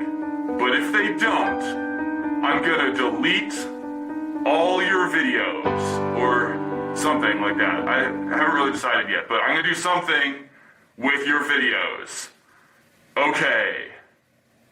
Bye. Alright guys, thank you for watching this video. I hope you enjoyed it. Make sure you subscribe and turn on my notifications to join Greg. Greg is my fan base. We're a family. We're the strongest family on YouTube and the fastest growing army on YouTube. So if you want to join Greg, just subscribe and turn on my notifications. Thank you, Eric Goove, for turning on my notifications. You are truly Greg. I'll see you guys next time with a really interesting video where instead of putting my camera on a tripod, I put it inside my own throat and I film like that. Bye. You know, one of my biggest problems with the internet is that influencers like to pretend that their life is this amazing, perfect adventure, hiding all of the bad stuff, the negative stuff in their lives, hiding all of the boring parts to make their life seem so much better than yours. Me personally, I don't even like going on Instagram anymore. I haven't posted there in forever, and I don't really go on there anymore because I don't like this weird false persona you have to put on every time you're on Instagram, like I'm doing something exciting, something cool is happening. Isn't my life so sweet? And that's why I've become very interested in this new genre of influencer that's just kind of like a regular guy influencer. I feel like the dude Davis Clark that I talked about last year sort of fit into that category. Just a guy who goes to work. And here is another example of this genre. His name is Hub's Life. He's just a regular guy who goes to work. You can see this video, normal morning for a 28-year-old working a 9-to-5 job. Finally, an influencer that just broadcasts a normal life and doesn't get into any controversies. Except for the controversies that he has gotten into. We'll get into that in a second. But first, let's just take a look at his bread and butter content. And this is from like almost 2 years ago.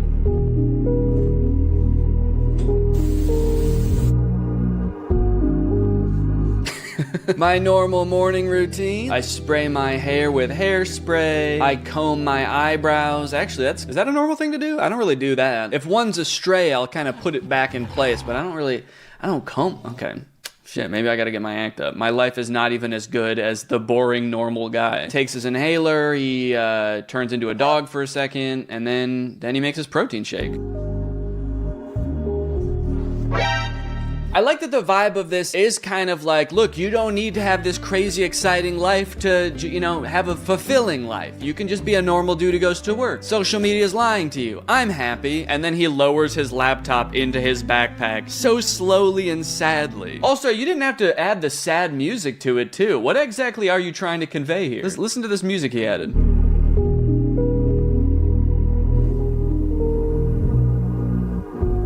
I love my life. Okay, so anyway, let's see. He goes off to work, puts out his trash, and he goes to work. So I appreciate it. It's a pretty normal morning routine. It might even be more structured than my morning routine. Honestly, I feel like he tried to make me feel good about having a normal routine, but he actually did still make me feel like shit a little bit. He seems to have his life together pretty good. He's got time to make himself a smoothie every morning. This video has 500,000 likes. That's pretty crazy. So, I mean, there is a market for this kind of content. I think it seems like people really appreciate it. This is exactly my life, except I live with my parents, don't have a job or a car, but I do have a blue polo shirt. Yeah, this is exactly my life too. I'm a multi-millionaire woman who lives in the Philippines who's retired, but I do have the same inhaler. Yeah, normalize the norm. Haha, that is actually very true. On social media, people seem to think working a 9 to 5 is crazy. For real. Still can live a happy, good life with a normal 9 to 5 job. Okay, here's another life after college as a 28-year-old with a normal job. This one has even more likes, 700,000. So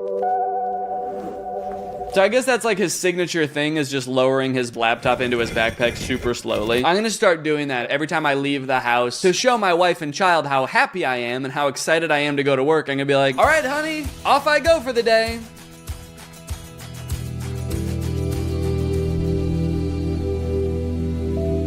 Head to my 9 to 5. Employee benefits. Ooh, he's flexing his benefits, okay. And look at him, he's just, he's working in a normal looking cubicle, and he's eating leftover Jersey Mike's. But I guess even like a year ago, he did have some controversy. So this article is from April of 2024. A Texas-based office worker has gone viral thanks to his upbeat videos. I don't know if I'd go that far. Were they upbeat? Was I missing something? Showing his normal life, including his office routine, his recreation time, as well as his vacations, has divided the internet. So I don't know what could possibly be so divisive about this content, aside from, I guess it is kind of boring by nature, but that is the point. The TikToker in question is 29-year-old Connor Hubbard, who posts online as Hub's Life. Many see Hubbard's life to be unbearably mundane, leading one ex-user to joke that the vlogger was stuck in the Matrix, while others see it as normal and fulfilling. Honestly, it really would suck to put your life online, you know, and share so much about your personal day-to-day activities with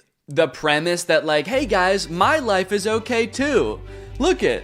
I can be happy living my life, and people online are like, you should not be happy living that life, man. That is not okay. At least become like a travel vlogger or something, dude. How can you possibly enjoy life like that? In one 1 minute and 20 second long clip, which was reshared on X, the Texas native begins his day by showing and getting dressed for his office job where he works in insurance at a Fortune 500 company. Honestly, it sounds like he's got a great thing going. He's got a dog. He's got a job, employee benefits, in parentheses. Oh, and he's also married and has a child? Yeah, 29, married his high school sweetheart after they studied finance together at college and are now expecting their first baby. Honestly, right now I'm on his side. I think it's crazy to look at someone who lives a very normal life. Like, you know, this is probably how your parents lived. This is how my parents lived. Everybody just gets a job, and then you can do fun stuff on the side. I guess, like, he is only showing his job and, like, walking his dog, and so it makes it seem like that's all he does. I'm sure he does other fun stuff. Maybe that's the issue. He's got to bust the camera out sometimes when he's actually having a good time. But look, I mean, for better or worse, this is kind of what life is, you know? You get a job, and then you work, and you try to find enjoyment out of it. Looks like he's getting some enjoyment out of it. I mean, look at that face. In another recent video, Hubbard is shown on vacation in Turks and Caicos Island with his pregnant wife and high school sweetheart,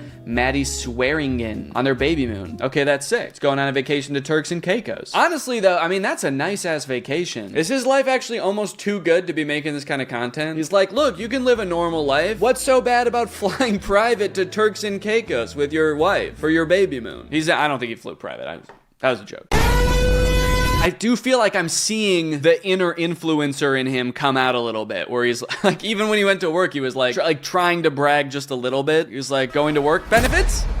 Okay, so I think here is where a whole new controversy starts to develop. So this is in March of last year, and we're starting to get the undercurrents of something changing. When you build a following big enough to leave your 9-to-5, but your content revolves around the 9-to-5, so you can't quit your job. Wait, I thought that you stayed at your job because you can still live a happy, fulfilling life with the job. And now you're acting like all your fans are holding you hostage in this job. You guys, you can be happy, perfectly happy working this normal job, and if you guys weren't all looking, I would quit right now and spend the rest of my life in the Cayman Islands with my wife. Would you quit your job to do social media full time? I get this question all the time. The answer, no. I wouldn't quit my job to do this full time. I love my 9-to-5 as it provides health insurance, steady income, 401k structure, career growth opportunities, etc. You know, I have been out of like the actual job market for a while, so I don't know if this is true or not, but it does seem like all of these things are actually becoming less commonly normal as well. So like even this is like really good. Career growth, 401k, and health insurance. Yeah, honestly, dude, I think you should keep your job. I enjoy the people I work with and genuinely like the work that I do. I have been making videos for a very long time as a hobby and a passion of mine. I left a 9-to-5 years ago to pursue videography and social media full time for a startup company. Oh, so he already did that. Moral of the story, you don't have to quit your job to pursue other passions. A 9-to-5 job is just a chapter in your story, not the entire book. Use the 9-to-5 to finance the life you truly want to live. Look, I mean, I think that there's both sides to this coin. All right. Obviously, most people, if they could quit a mundane job to work in the field of their passion, I think a lot of people would do that. I think probably most people would do that. Like, if you're making the same amount of money or more from the passion, like, of course, anyone would jump at that opportunity. But also, if that's not an option, like, if that never happens for you, I don't think you're wasting your life working a regular job. You know, you got to make money somehow. And I don't think, like, having the mindset that you're wasting your life working this job is a good mindset to have, whether you like your job or not. You know, it's perfectly acceptable to not like your job too. So honestly, I can see he's in a tricky spot here because I am getting the vibe here that he would... I think he's lying when he's saying that he doesn't want to leave his 9-to-5. The whole thing here says when you build a following big enough to leave your 9-to-5, but your content revolves around your 9-to-5, so you can't quit your job. He's saying the reason he's not is because of his following, not because of the risk or whatever else. At any rate, I'm getting the sense that something is about to shift. Something's about to happen. So this was March 12th of 2024. Let's flash forward to February 10th of this year. Stop scrolling. You won't want to skip this one. I've been doing a 9-to-5 and a 5-to-9 every single day. Work 9-to-5. Dad, 5 to 9, content creator 24/7. Hold on, that's not the appropriate time allocation at all. Shouldn't you be a dad 24/7? He's like, I work 9 to 5. I'm a dad from 5 to 9. Late at night, early in the morning. That kid is not mine. I don't know who that kid is. And then all the while he's hanging out with this kid, he's a content creator. He's thinking, where's the content coming from? His whole shtick is not being a regular content creator, but you know what you're starting to sound like? A regular content creator. I filmed, edited, and posted a video every day for the last 700 days. Honestly, pretty solid grind. I gotta respect that. So I've made a decision. I'm going to kill the United Healthcare CEO. Wait, holy shit, this is Luigi. Oh my god. No, what is he gonna do? For a new kind of 9-to-5. Welcome to chapter 2. Okay, so a little bit vague about what chapter 2 is, but from this video, it does seem like he got a new job. I mean, he walked into an office building and went into a different cubicle. All right, let's see what people think about this. Congrats, brother. Congrats, Hubs. Each chapter gets better. So proud of you, brother. Here for it, to say the least. Let's go! So he's being a little bit coy in this video, a little bit vague. Let's see if the next video, he's gonna tell us what he's actually doing now. My last day at my 9-to-5. Does next, I hope it puts a little more pep in his step. What if the next video, working his new kind of 9-to-5, he like slams his laptop into his backpack. Time to go to work. Yeah, I was sad the whole time. I lied. I fucking lied. Yep, you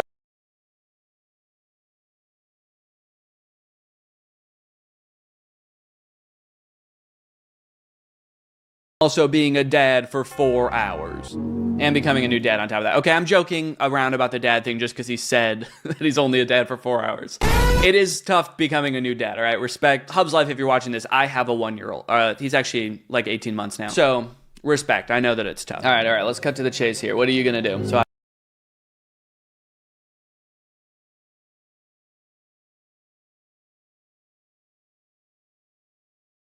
come on, dude, tell us what the new 9 to 5 is. He is being really vague about it. He posted even another video, chapter 2 begins, and people are still commenting, what's the new job? I am genuinely so intrigued on what this new job, it does seem like he's trying to hide what his new job is, which I feel like I'm starting to get a sense of what the new job is after he said I would never quit my 9 to 5 to be an influencer, and now he's quit his 9 to 5 and is like, this is a new, different kind of 9 to 5 that I just made up. No one's ever done this before. And the comments are like, oh, sick, can you tell us what it is? And he's like, how about a video of me shooting a milk jug into the garbage can? Okay, so this is his new type of 9 to 5, unpack. Love to see that he's still doing it super slowly. Made a to-do list and check emails. Edit YouTube, okay. Edit YouTube day in the life, lunch. Okay, so I think it's pretty clear from this video, he was editing during the work day. I think it's pretty clear he quit his job to be an influencer, right? So let's see, people responding under this. What's the new job? Editing his own videos in a WeWork space. So he's like renting an office cubicle. That way he has his own space to do his influencer type of work. And honestly, like I said, I think that he put himself in a very tricky situation. I don't think that there's anything wrong with having a passion and then, you know, once the passion starts to pay the bills, pursuing that full time. Is there a bit of cognitive dissonance there? Being like, look, the regular 9 to 5 life, normal 9 to 5 life is fine and you can live a fulfilling life, and then quitting that to go pursue being an influencer? Yeah, there is, but I also think, like, you know, it's one, well, shit.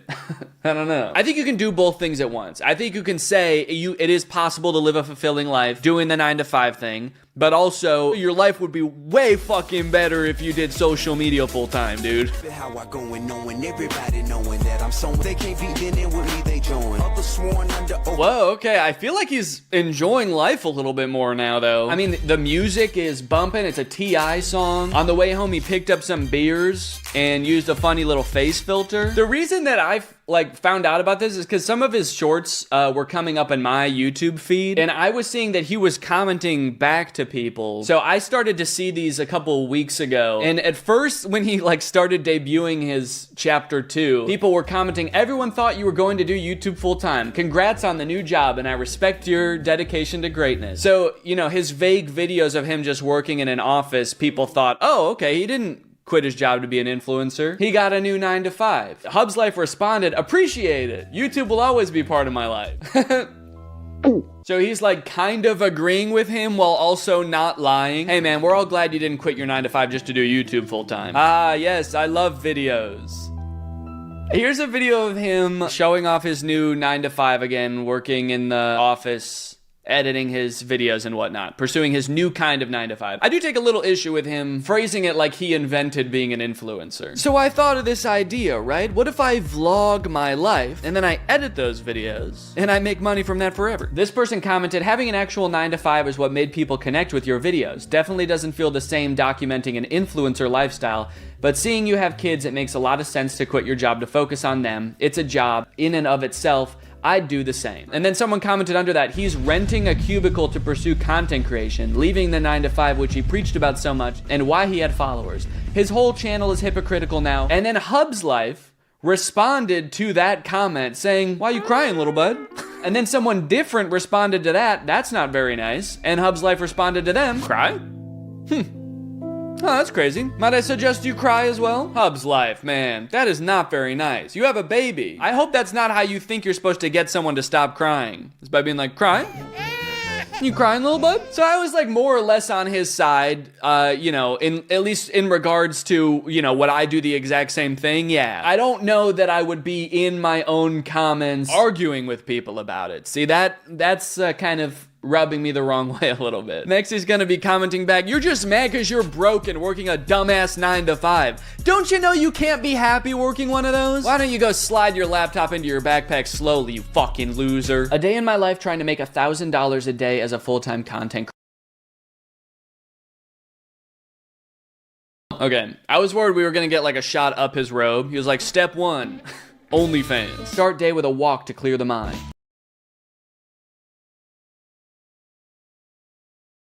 For $1,000 each, and I'm done. Oh. Hell yeah. All right, and here's one of his more recent modern Hub's Life era videos. I'm curious to see how documenting his life is different now that he's a full-time influencer, because maybe it is kind of the same. So let's see.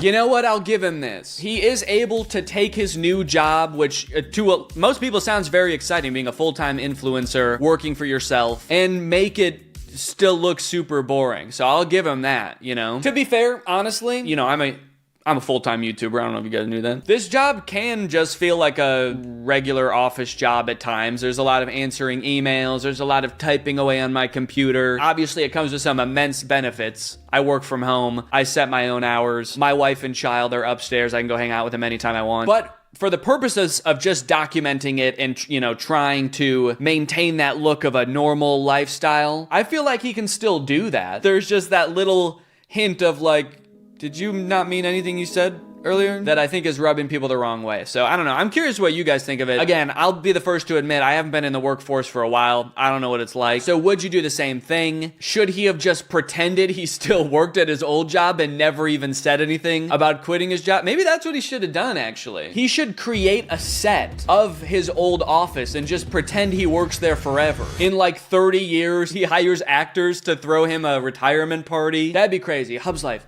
If the controversy gets too bad, you pretend to go back to your old 9-to-5 job and just do that. I got you, bro. Anyway, that's pretty much it. If you guys could quit your job to be an influencer, would you? Let me know. Bye. What's up, Greg? Welcome back to my channel. I hope you're all having a great day. This is another episode of Bad Ads. Or Badads. It's Badads. I've talked about bad Instagram ads, specifically for mobile games, a couple times before in videos, and I never really expected it to become a series, but they just keep getting weirder and weirder, and people keep sending me them, and obviously I save them because they're so weird, and now I've got enough to make another video, so here it is. I swear whatever company or like marketing agency makes these ads on Instagram, like, watches my videos, and they're making them progressively more and more weird so that I make videos about them. And guess what?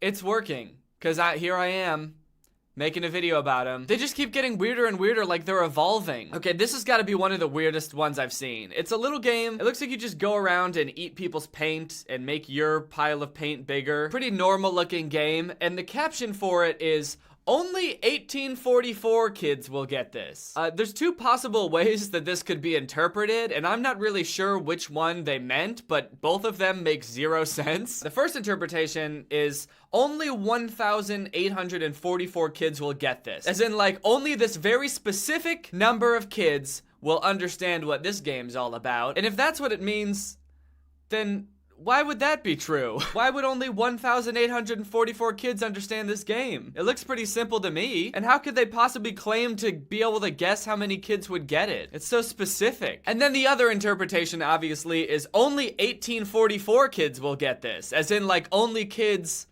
from the 1840s will understand this game, which definitely isn't true. It's like one of those 90s kids memes. Like, only 90s kids will get this game, but instead it's targeted towards kids from the 1840s who don't have any concept of what mobile games are. They don't even know what phones are. I feel like of the two interpretations, this is the one they probably meant, but I can't even begin to understand why in God's name they would do this. Kids in 1844 would be utterly confused by this game. If you went back to 1844 and showed this to a child, they would think that you were a witch. And they would run away. Maybe the people who developed this game are witches? And iOS developers? Only kids from 1844 will understand that we are witches. And we develop mobile games. I don't know, that just seems like a bit of a stretch. I just don't think kids from 1844 would want anything to do with this game. Not to mention the fact that they're all dead. So even if only kids from 1844 did get this game, congratulations, you've designed a game for dead people. And dead people can't play mobile games. What a horrible business strategy that would be. To design a game that's target demographic, or I guess only demographic, is people who have been dead for well over 60 years. Do you see what I mean when I say these have gotten weirder? I guess the formula of if you do this, then you're legally this has gotten too predictable, and now they've got to switch it up even more. Make you question your whole existence even more by trying to tell you that kids from the 1840s will enjoy this mobile game more than you. Maybe it's like reverse psychology. It's like, oh, you don't want to download this game, you won't get it. Only kids from the 1840s will get this game, and you were born in the 1990s. You've got no chance of getting this game. Oh, I think I just understood what it is. I just turned on the sound of this ad. I didn't realize it had sound, And it's playing something in Morse code? What the fuck? Okay, if anybody understands Morse code, please tell me what this means.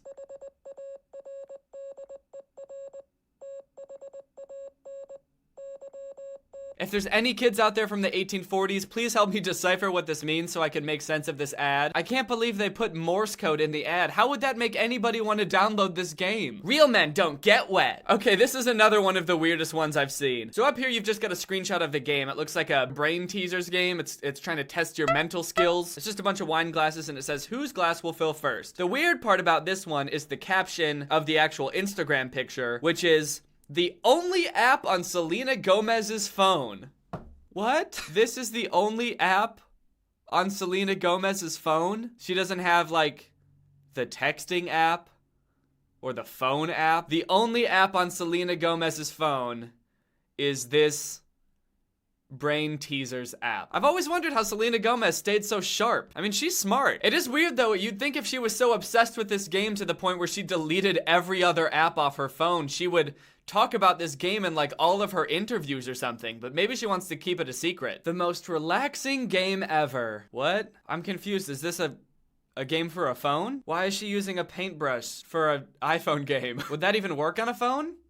I doubt it. Looking at the page for this game on the App Store doesn't answer any of my questions. It looks like a completely different game. It's just like a coloring book game, but it doesn't have any of like the sequins or rainbow effects that are in this ad. And it doesn't mention anything about a paintbrush. This must be like illegal, right? To advertise a game like this? She's not even playing it on a phone. She's playing it with a paintbrush on a piece of paper. In this game, it looks like you've got this romantic interest, this love interest, and she goes from just being your classmate in level 1 to being your girlfriend in level 5 to being your wife in level 20. I can't believe she goes from just your classmate to being your pregnant girlfriend to being your wife over the course of however many years she matures, and nevertheless she's still in elementary school, judging by the fact that she's wearing the same schoolgirl outfit in every picture. I guess some things never change, like our undying love for each other and the fact that you never graduated 5th grade. Best ACG game. I don't know what an ACG game is. Cute girls, exquisite graphic. Just one exquisite graphic. I wonder which one it is. I guess most of the graphics in the game are pretty good, but this one is just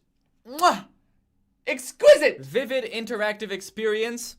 Time to play. All right, you're done reading the ad now. It's time to download the game. I saw the exact same ad again somewhere else, but this time the girl's blonde. And the caption for this one just says, over 200 cute girls. Come on in, dude. There's over 200 cute girls in here waiting for you. I don't know why, but the number 200 doesn't sound that impressive to me. Especially if they're all just the same girl with different colored hair like these two. Because then I don't even have to download the game to know what they're gonna look like. They're all just gonna look like this girl, but with different colored hair. This is an ad for a game called Helix Waltz. It looks like a romance game where you've got a bunch of different guys hitting on you, and you have options for what to do when they start flirting with you. Except the options are the same every time. You're the apples of my eyes. Slap his face or kiss him. You're guilty of your beauty. Slap his face or kiss him. You're the special one. Do you want to slap his face or kiss him? Stay with me tonight? And for this one, you can either slap his face or kiss him. You're the special one. Ooh. Oh, so you're the special one.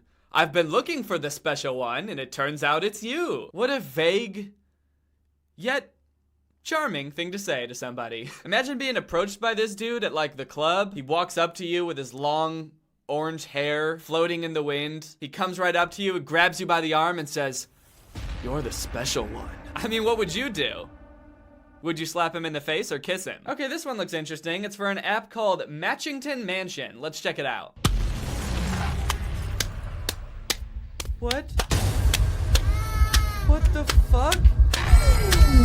What is this? What's going on? I can barely even look at the game because of what's happening next to it. This isn't part of the game. It's just this sobbing bear getting spanked by another bear who's leaving bright red handprints on this crying bear's ass. And the spanking bear is just like staring at me deep into my soul like he knows what's going on in my head. He's like, you have no fucking clue what's going on, do you? You like this? You like me spanking this little bear's ass? Please stop. How about you download the game, bitch? I don't want to. I don't want to. Download the game or I'm gonna keep spanking this crying bear. Please, just do what he says. Please, no more. You confused, pathetic little bitch. Why are you doing this? Download the game. Download it now. Okay, I'll do it. I'll do it. Ooh, a video ad. That's new. This is for a game called Coin Master Official. Did you just attack my village? No, it wasn't me. I swear it wasn't me. Oh, I get it, because he did attack her village. Alright, it was me. I did it. You are gonna pay for this. No. There's a teddy bear, no! Download Coinmaster and attack GC's village. Wow, that didn't make me want to play this game at all. I mean, for one, it didn't really tell me what you do in this game or what it's about at all, but also, it kind of makes me feel like I'm gonna go to jail if I play this game. Like, if I attack the wrong person's village, I'm gonna end up in an interrogation room. That doesn't make me want to play this game. Coin Master. Attack your enemies, steal their coins, and go to jail. I think recently the game that I've been sent the most ads for is Episode. I've been seeing these ads everywhere. I've been getting ads for them and people have been sending me ads for it like crazy. If you don't know what it is, it's basically like a storytelling app where you go through these little stories that are almost like graphic novels, except you get choices for what you want to do at each point in the story. So you can decide what to say at certain times and what to do at certain times. I've actually considered making a video about this game because users can submit stories to this game and like make their own little stories that you play through, and some of them are super fucking weird. So small side note, if you know of any weird Episode stories, please send them to me. But for now, let's just take a look at the ads because they're equally strange. I gotta pee! Oh boy. A classic scenario. Looks like this guy's gotta pee, but his wife has just knocked the fuck out on the toilet. Whatever happened here just really wore her out, and she just had to call it right then and there. This is a situation we've all faced at some point. You have to go to the bathroom, you only have one bathroom, and your wife is just unconscious on the toilet. So what do? Well, let's check out the two options that this person is considering, and let's see if it lines up with what us normal people would do. Pee in her mouth. No, I don't know if that is the first thing that I would consider. Come to think of it, I think that's actually probably the last thing I would think of in this situation, would be to pee in my unconscious wife's mouth. I think probably the first thing I would think to do would be to try to wake her up, you know, so she would move and then I would get to use the toilet. Or maybe use a different bathroom. I'm a guy, so I can pee outside. I could pee in my own mouth. Or maybe call 911. Because she might be dead. People don't just fall asleep on the toilet that often, but people die on the toilet a lot. Okay, well, not like a lot. That makes it sound like going to the bathroom is really dangerous, because you never know when you're just gonna die, but it does happen. People do die on the toilet. But he's still got one more option, so maybe after he came up with that first one, got that out of his system, he'll come up with something more reasonable that'll make it so he can go to the bathroom, you know, as soon as possible. Divorce. Oh. So no. How would that even solve this problem? You know, the problem of him having to pee really bad and his wife being on the toilet. I don't know how long this dude thinks divorces take, but I don't think that's the most effective approach here. I think he's going to be having to hold his pee for a very long time if this is the option he chooses. Overall, I feel like both of these options don't really make sense. I feel like you should be able to do both of them. Pee in her mouth and then get a divorce. It's a win-win. Oh, cool. It's the exact same ad again, but with different options this time. I gotta pee! Well, the first option's different. Instead of peeing in his mouth, he's gonna find a cup, which I guess makes a little bit more sense. But the second option is still divorce. So if we've learned anything from these ads, it's that if your spouse falls asleep on the toilet, you always want to at least consider divorce. That's grounds for divorce, I think. Infidelity and falling asleep on the toilet are the two big ones that most states recognize. There's always probably gonna be other options like peeing in their mouth or peeing in a cup, but those are just temporary solutions to a permanent problem. The permanent problem being your spouse is asleep on the toilet. You know, peeing in their mouth's not gonna get them off the toilet, but you know what will? A divorce. Choose how your story ends on the #1 interactive storytelling app, winner of Google Play's 2018 Best Community Building Game. Why is he eating my face? So it looks like this girl's making out with this guy and he just starts chomping on her chin. What would you do? Would you either go with the flow or would you, is this real life? What does that mean? You can choose to, is this real life? Does that mean say it out loud? While he's sucking on your chin, just, wait, is this real life? Yeah? Oh. Can you stop? Yeah. The last one I want to talk about is another ad for the game Game of Sultans, which you might remember I talked about in my last video about Instagram mobile game ads. The ads looked very fucked up. They were all just pictures, but this one is a video. So let's take a look. Ah, I finally found you. But what have you been doing? I've been busy, Sultan, painting my one true love. Wow, it's so realistic. It's almost like they're saying the words that they recorded. But they're not. I wonder who that is.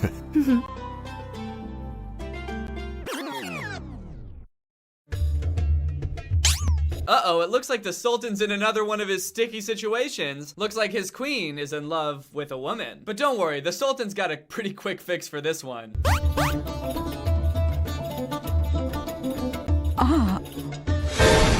Boom, problem solved. You're not in love with a woman anymore. You're straight now, and you love me. Who wrote this? You're in big trouble, Sultan.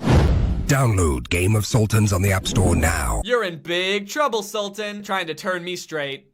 Not gonna happen, buddy. You know, the weird thing about all those Game of Sultan ads is that I've looked at what the game is, because I thought about playing it for a video, and it's just like a regular army building, like fighting game. Just like you build up armies and fight other castles. It's like, it has nothing to do with the ads. I think a lot of the games that are advertised on Instagram are like that, and I have no idea how that's legal. I feel like it shouldn't be. All right, guys, well, that's enough Instagram ads for today, because now it's time for an ad of our own, because this video is sponsored by ExpressVPN. As most of you know, occasionally companies will get mad that I talked about their content in one of my videos, and they'll put a copyright claim on my video and then block my videos in some countries. It happened with Billions of Prize Toys, it happened with that movie The Lamp that I put out a couple weeks ago. In the case of The Lamp in particular, they only blocked my video in the US and Canada, which is a bummer because that's where like 68% of my views come from. Luckily the video's back up now, but if and when that ever happens again, you guys should try ExpressVPN. ExpressVPN is a great VPN that you can install on pretty much any device you would use, Mac, PC, iOS, Android. It offers you privacy, anonymity, security when you're online, but most importantly for us Gregs, it offers you the ability to unblock content that's not available in your country. So let's say one of my videos gets blocked in the US and Canada, and you happen to live in the US and Canada. All you have to do is install ExpressVPN, which is super easy. It just takes a couple of clicks and you can actually control it from within your web browser, which is really cool. And you can scroll through a list of just different countries where they have servers. Let's say you want to pretend that you're in the United Kingdom, so you just click one of those servers, and boom, suddenly, all of a sudden,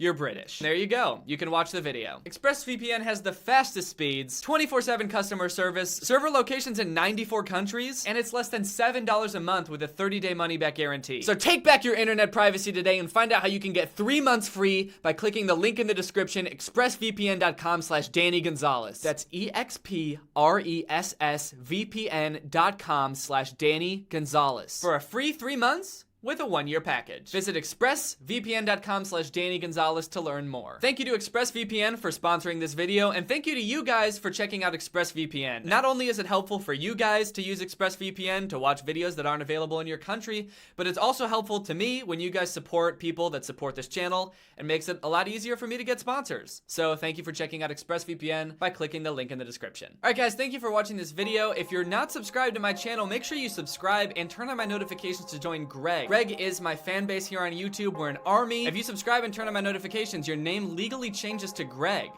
which is pretty crazy. Thank you to Shy Alex Music for turning on my notifications. You are truly Greg. I'll see you guys next time with a really interesting video where I jump into that picture in the background, like Blue's Clues, and I just say what's up to myself in there. Bye! This video is over now.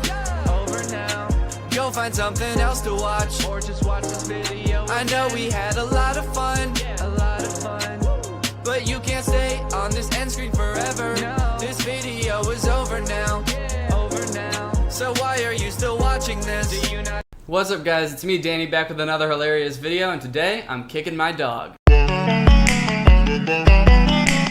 Before we start, I just want to say shout out to Snappy Airhead. Thank you for turning on my notifications. If you want to be the next shout out, just be one of the first people to comment on my videos. So today's video is going to be about Zach King. If you don't know who Zach King is, he used to be a Viner. Now he makes mostly Instagram videos, and I think he makes YouTube videos too. He has a Twitter. He's just like an all-around influencer.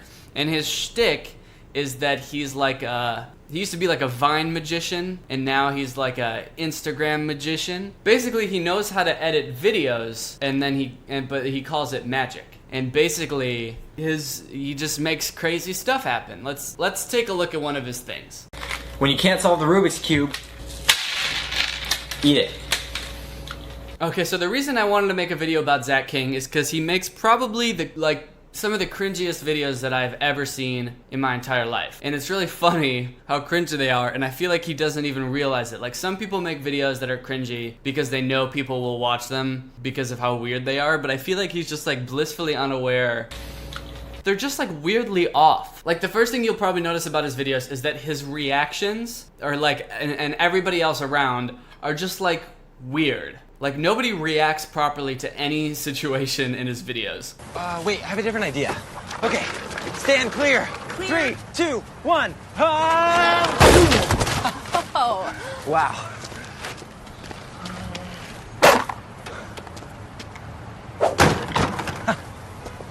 That was awesome.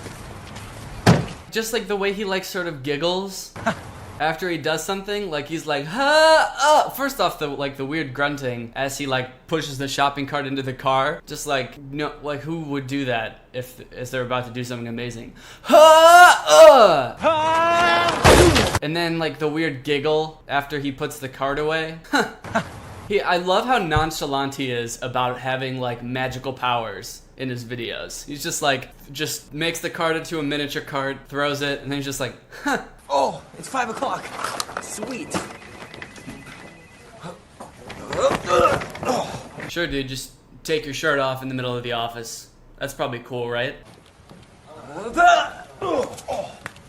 Why does nobody even care?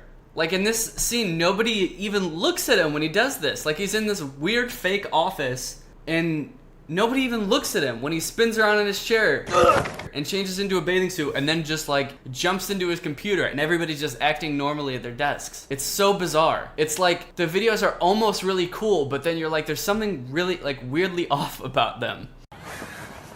Pizza time? Yeah. Pizza time? Why would you, like, who sits down at a picnic and goes, pizza time? You get all set up and your boyfriend just looks at you and goes, pizza time?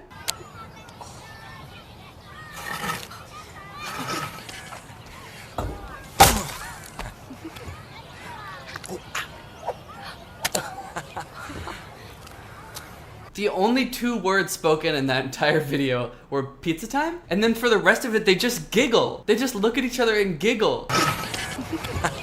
And this girl is just like staring at him the whole time, just like grinning and nodding, like, yeah, it's pizza time. Pizza time? Pizza time. Knockoff Anna Kendrick is just way too excited about pizza time. One of the weird things about these videos is that they all seem to start with like a scenario that doesn't exist in real life. Like this one just starts with him eating, like sitting alone in his room eating Peeps. Man, I love Easter candy.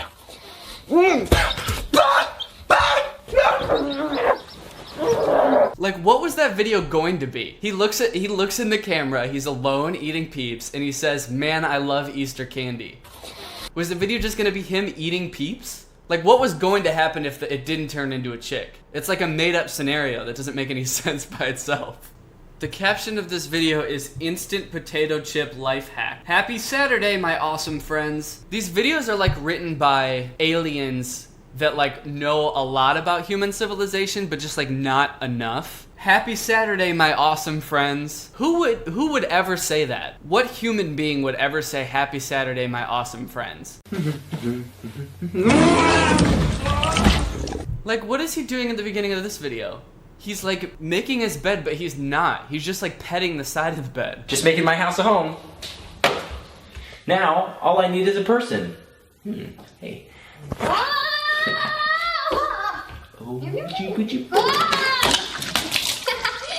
Why does it end with giggles? Why is Zach like picked her up, made her tiny, and then pushed her out of the 2nd story window of a building? And she gets up and she's like, she has no questions. She's just like, oh, this is just every day. This happens all the time. Also, there's something really weird about like the setting of a lot of these videos. Like they're in a house or a bedroom, but it's like not real. Like he has like sets for making Instagram videos. Woo! Wait, dude. 45 takes, baby. Finally.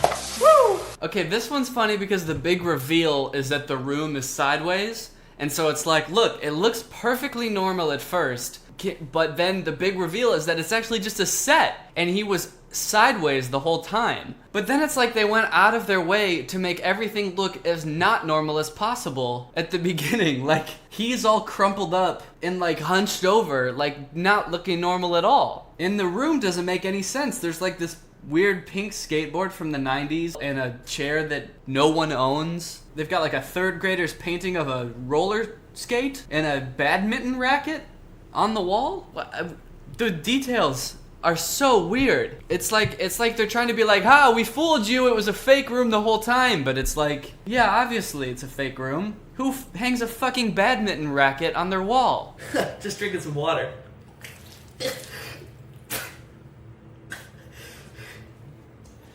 It's on the floor the whole time. Can you help me up?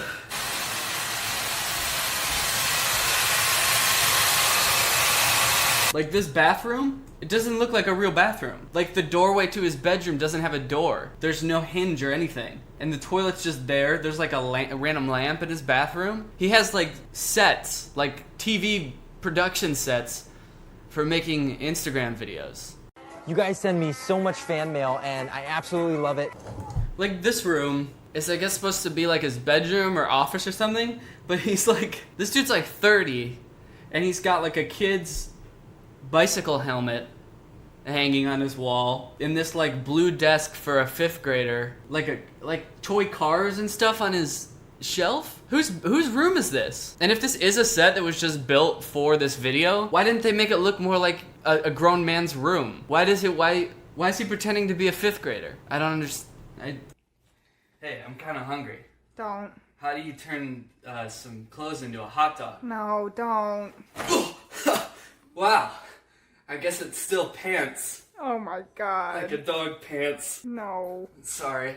Danny, where did the clothes go? We have to go buy some new ones. Daniel! I'm trying to do our laundry. Yeah, I gotta change what the fuck? shirt. Danny! I gotta change my shirt. Okay, so that's fine. And if you can get past like all of the weird awkwardness of Zach King's videos, some of them are like kind of cool, but I don't get why anybody follows him to watch like all of his videos, because they're all like it's all the same thing. It's all just like something crazy happens and it's editing. It's like special effects, but it's like, you know that's gonna happen in every one. It's never like, whoa, this time he didn't do it, or this time it's something else. Like, it's literally just, it's not really funny, it's just, he edited it. Like, do people just watch, like, scroll through his feed and just go, oh, whoa, he edited that. Oh, whoa, he edited this one too. Oh no, oh, he's not gonna edit. He edited it. I also wonder if people realize that these are edited. Like, I think some people think that like like some of this is actual like magic, or like,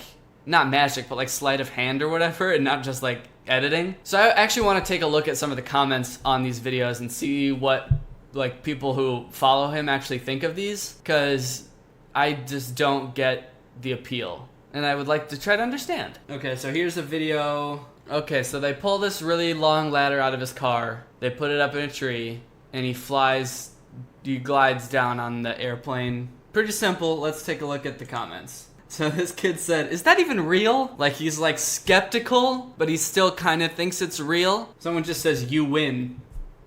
You win. Sorry, congrats, dude, you won. It's over. The game. I mean, you win Instagram. This person says, just tell me how. I don't care about the plane. I don't care about the car. Just tell me how, okay? That's all I need to know. How can I go up into a tree and glide down on a plane? How do I do it? What do I need?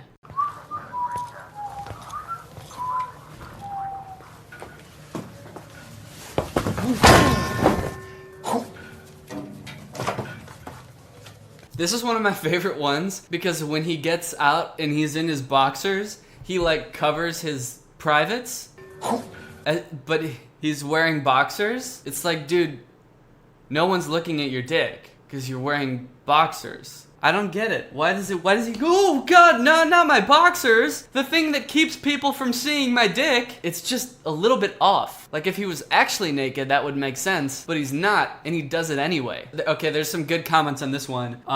This person just says, handsome boy. So maybe it's good that he did cover up his dick, because this kid seems a little horny. And then this comment I don't really understand. So it says, well, you was in Zootopia with this trick, Zach. Well, you was in Zootopia with this trick, Zach. What does that mean? Was Zach King in Zootopia with this trick? This person says, were those boxers? Because that was hilarious. What do you mean, were those boxers? Is that the funny part? Oh, those are boxers. That's funny. I've never seen boxers before. I can't believe he's wearing boxers. I thought he was going to jump through the prison cell and be wearing a thong. Danny, our dog isn't a prop. You can't keep doing this. She's not. She's a pair of shorts. Daniel, admit she's a dog. I don't know what you're talking about. This is a pair of shorts. Danny, I don't know how this marriage is gonna work. Hey, I've got a question. How do you turn a dog into some saltine No! crackers? No! No! Why would you pick saltine crackers? Get through the bag. Daniel, where's the dog? This is the dog. Okay, I think the most disturbing part about his videos is that if the things that he did were actually real, he would be a fucking asshole.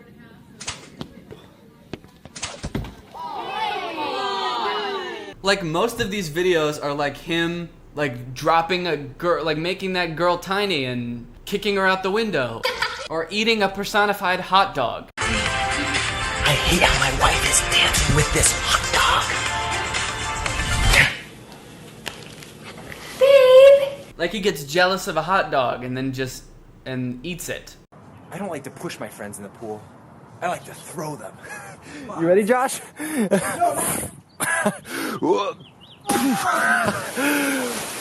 It's summertime, baby. It's summertime, baby. So I can make fun of Zach King as much as I want, but at the end of the day, he does have 19.5 million followers on Instagram. So he's obviously doing something right. I don't know what, but he definitely is doing something right. Whether it's the little giggles at the end of his videos, or the way he just awkwardly stares into the camera for a few seconds before he starts talking in every video. Pizza time? Or the way his bedroom looks like a 10-year-old's bedroom. Something about these videos makes people really go wild. So... Danny, I was trying to fold our things. This is how I changed my shirt. Ooh. Ha. Whoa. My dick! My dick! Alright guys, well that's it for this video. If you liked it, make sure you subscribe. My YouTube channel has actually been growing a lot recently, so thank you guys for all the support. It's been really cool seeing my channel grow and like my community grow and stuff, so thank you guys so much. I'll be back soon with another video, so make sure that you turn on my notifications. Thanks for watching. I'll see you guys next time.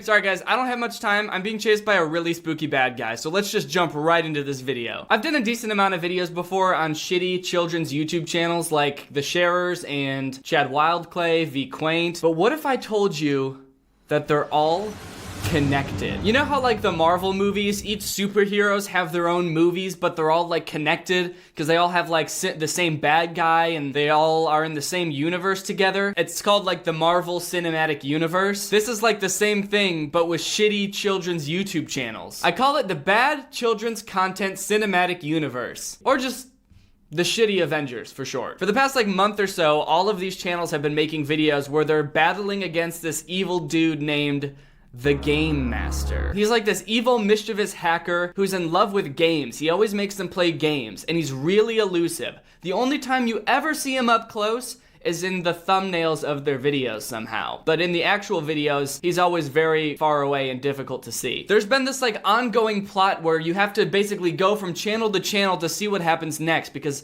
the Sharers are involved, Chad Wildclay's involved, everybody's involved, but at the center of it all is Rebecca Zamolo. I've known about Rebecca Zamolo for a while because I think she's pretty popular on Musical.ly or TikTok now, I guess. And Rebecca Zamolo has always confused me because she's an adult like a grown-ass adult, and she's famous on Musical.ly. And in my experience, the only thing that's cringier than little kids on Musical.ly is adults on Musical.ly. But anyway, now she's super popular on YouTube and she's making videos about the Game Master. Let's check one out. Also, this video is sponsored by Squarespace. Go to squarespace.com/Danny to get 10% off your first purchase. Thanks. This one's called Chasing Game Master in Abandoned Sunken City. New clues and hidden evidence found in real life. Hey Zamfam, it's Rebecca, and you guys saw in my last video that I destroyed what I thought was my YouTube play button after dropping it from 45 feet in the air.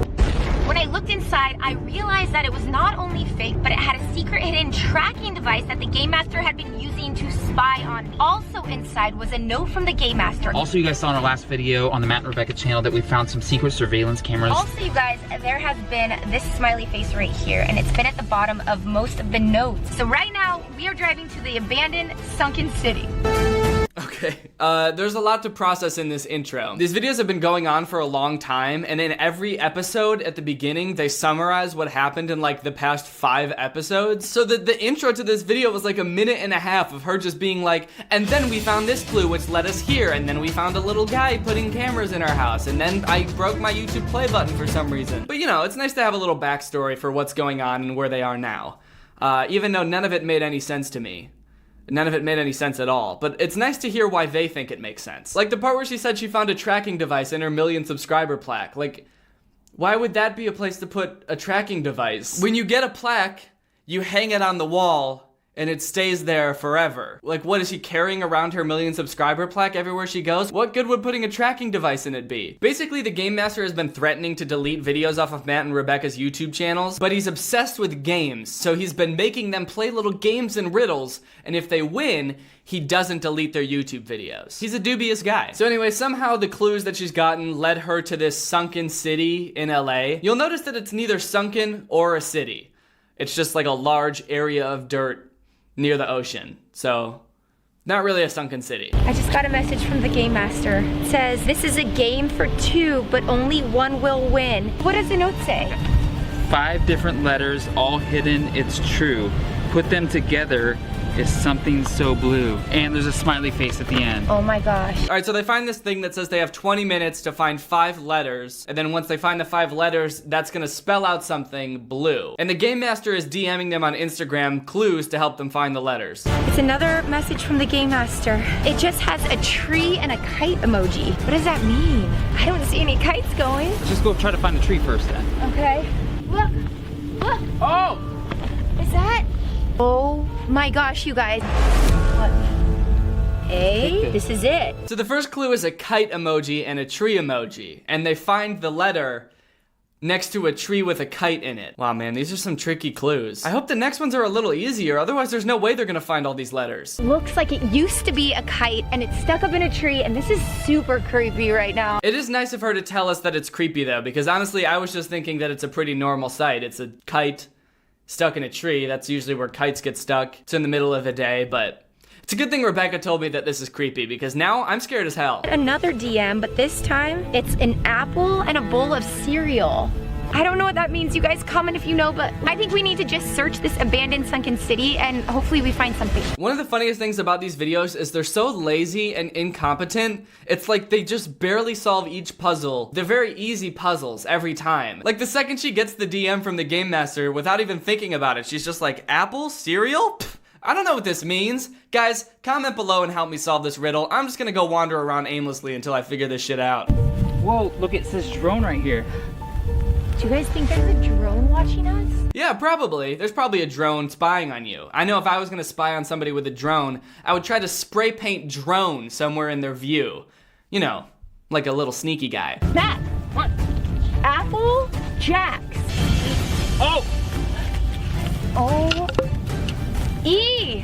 Another message. Okay, so now it's weird. It's a blue circle, and then it looks like, is that a mountain? Okay, we gotta go. Let's go, you guys. Whoa, whoa, whoa, whoa. Oh my god. How did they not notice that they were running towards a cliff? They were like, let's go! Whoa, whoa, whoa, whoa, whoa, whoa, whoa! There's a cliff 3 inches in front of us. How did we not notice this? Matt, it's right there. Oh my gosh, there's a squirrel by it. Oh my gosh, there's a squirrel by it. I like how that's like a weird dramatic point. Oh my god. A squirrel.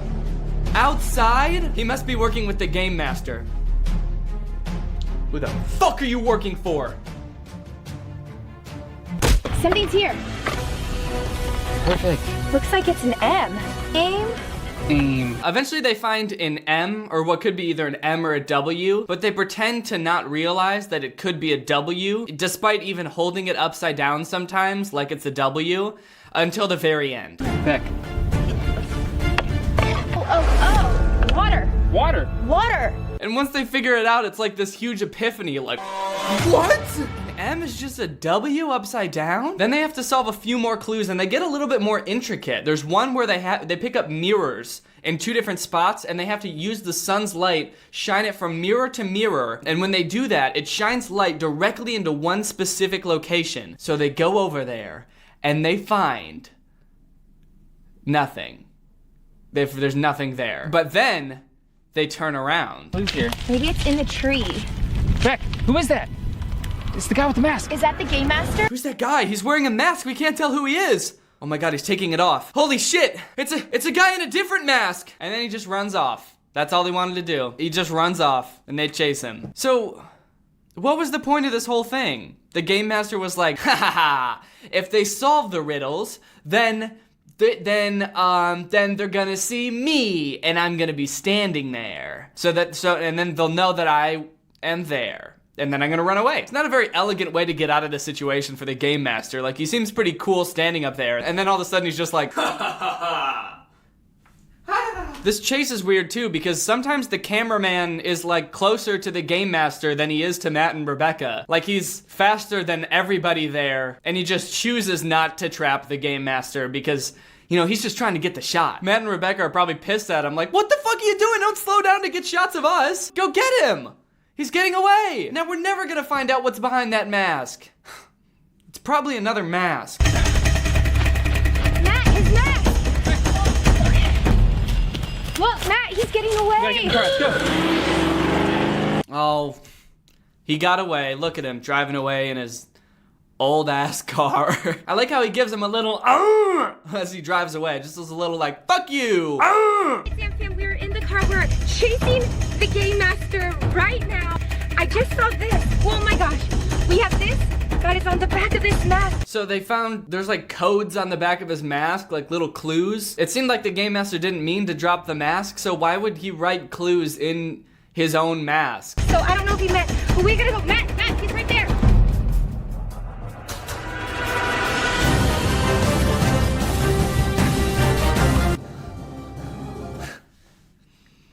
So epic. Okay, so I'm trying to figure out what the purpose of this entire video was. Like, from the game master's perspective, he's like this evil hacker. He hates Matt and Rebecca. He hates like all of these children's YouTubers. And he's hacked into their YouTube channel. And he's gonna delete their videos to get rid of them for good. But he's gonna like make them solve riddles and stuff. And if they get them right, he's just not gonna delete their videos? Like, what's his motivation then? If he's not, like, why doesn't he just delete their videos? It's like he's trying to take down these YouTubers, but he's actually just giving them more content to make videos about. Like, these videos are crushing. They're all getting millions of views. So he's having the exact opposite effect. I think, honestly, if the Game Master just stopped fucking with them and they just had to make videos about stuff besides the Game Master, their channels would probably die faster than they would with the Game Master. Now, like I said, there's lots of other channels involved in the storyline, and you know I can't make a video like this and not include the sharers, especially Steven Sharer.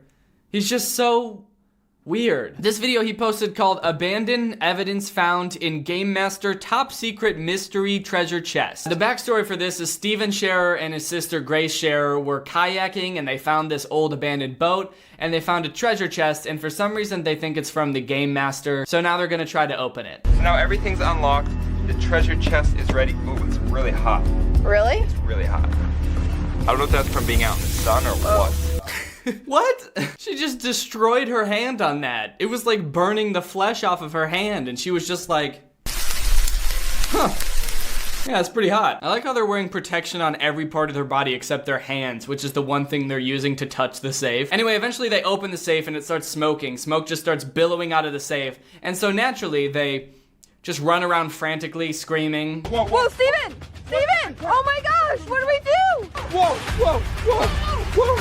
Steven, hurry, come! But then they get a fire extinguisher and they put out whatever was making the smoke in there. But unfortunately, by the time they put it out, pretty much everything inside has been burnt. Oh no! What? Grace, all this stuff got burnt. Look, Whoa. this is what it was. It's really hot. Whoa, and all those pennies down there are black. Everything got burnt. But they're supposed to be that color. Yeah, no, I know what pennies look like. Everyone does. We weren't supposed to ever open this. Why? It was rigged. This must be the Game Master's secret treasure chest that has all of his plans in it. Look, this notebook is burnt. That's crazy. I wonder what was inside. Look, whatever was inside, Grace, we don't have a shot of getting. Look at all this stuff. It's burnt to smithereens. Whoa. Yeah, whatever's in there, you're definitely not going to be able to see anymore because the sides of every page are burnt and not at all in the middle. This is the type of low quality content you come to expect from the sharers, and this is what really makes theirs stand out, makes it the cream of the crop. They could have easily just written anything, just random numbers and equations inside of the book to make it look mysterious, but instead they just burnt the edges and they were like, well, we're never gonna know what's inside this notebook. All the evidence was burnt. Even these pennies. Wow. These pennies are fried. Those pennies are black, but they're supposed to crazy. be that color. No, I know. I know what pennies look like. I swear. Wait, what is that a picture of? I don't know. It's like a little kid. It's like a mom and a little kid. What the fuck is that? It's like a mother and a little baby. It was probably just there from like whatever antique store they bought this from, and now they're trying to make it all mysterious. It says GM, Game Master. Whoa. 2005. This is his chest where he kept all of his secrets. This must have been the date the Game Master was born in 2005. That must be the date the Game Master was born, in 2005. So that means that this evil mastermind, who we saw in the last video looking like a grown-ass adult, is actually 13 years old. But who is that? Like, who is that? I've never seen a person like that. Whoa. I've never seen a person like that. You've never seen a baby before? What? Clearly the Game Master must be a snacker. This is like an old thing of What is nerds that? candy. Whoa, nerds. I love nerds. He must be like a snacker. And look, Grace, a giant lollipop. Whoa. And look at this, more candy, Smarties. Whoa. See, this is why I call this the shitty Avengers, because it's like the Game Master in the Rebecca Zamolo videos is like not at all similar to the Game Master in Steven Scherer's videos, but they're supposed to be the same person because they're in each other's videos. The Game Master in Rebecca Zamolo's videos is like sending them these clues. He sends them on these little missions to try to figure it out. He's DMing them all the time. He's not a baby. He's clearly older than 13 years old. But in the Scherer's videos, the only defining characteristics he has is that he's a snacker. He loves giant candy. He loves pennies. He's just got a shit ton of pennies in his treasure chest for some reason. There's another one of their videos where they show the Game Master, and you only see him for a split second, but it's clear that it's like a different mask than he has in Matt and Rebecca's videos. He shows up in a Dobre Brothers video too, and he's just like completely different. He's wearing a cloak. He's like a ghost in their videos. So you can tell that they all sort of have a general idea of what the Game Master's supposed to be doing. He's supposed to be deleting their videos, but they haven't communicated enough on like his backstory or who he is, or I don't think any of them actually know like what the Game Master's supposed to be. And I don't think the plot is ever actually going to go anywhere, because these videos just start with him giving them clues, they solve it, and then in the next video they just get more clues and they solve it, and they never get any closer to figuring out who the Game Master is, why he's doing this, how to stop him. The only thing that I've ever seen them figure out for sure is that the Game Master is a snacker. And they say this in several videos. It's empty. This is the only thing that's empty out of everything else. It's a snacker. It seems like every children's YouTube channel is involved in this Game Master thing now. I wouldn't be surprised if Johnny and Yes Papa started doing Game Master videos. But even people who aren't like associated with Rebecca Zamolo and the Sharers are making videos about it. It seems like a lot of people are just hopping on the bandwagon and making copycat Game Master videos to try to get some of the views that Matt and Rebecca are getting, to the point where it's hard to tell now like who is actually a part of it and who's not. It would be like if Thanos showed up in a Harry Potter movie.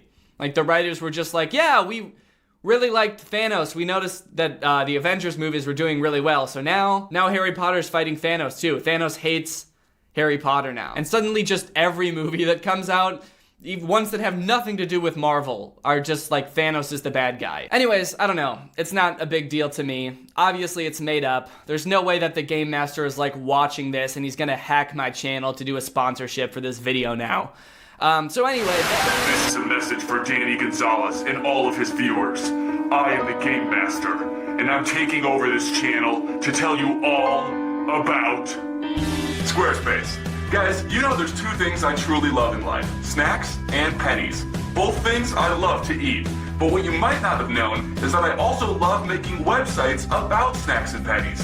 That's why I use Squarespace. Squarespace is an all-in-one platform that lets you find a domain, set up a site in just minutes, and even create an online store to sell things like snacks and pennies. And with Squarespace, it's super easy to create a professional-looking website because of their beautiful designer templates. Not to mention they've got great 24/7 customer service. They can fix your problems anytime, anywhere. Now, Danny, if you ever want your channel back, your fans will have to pass the test.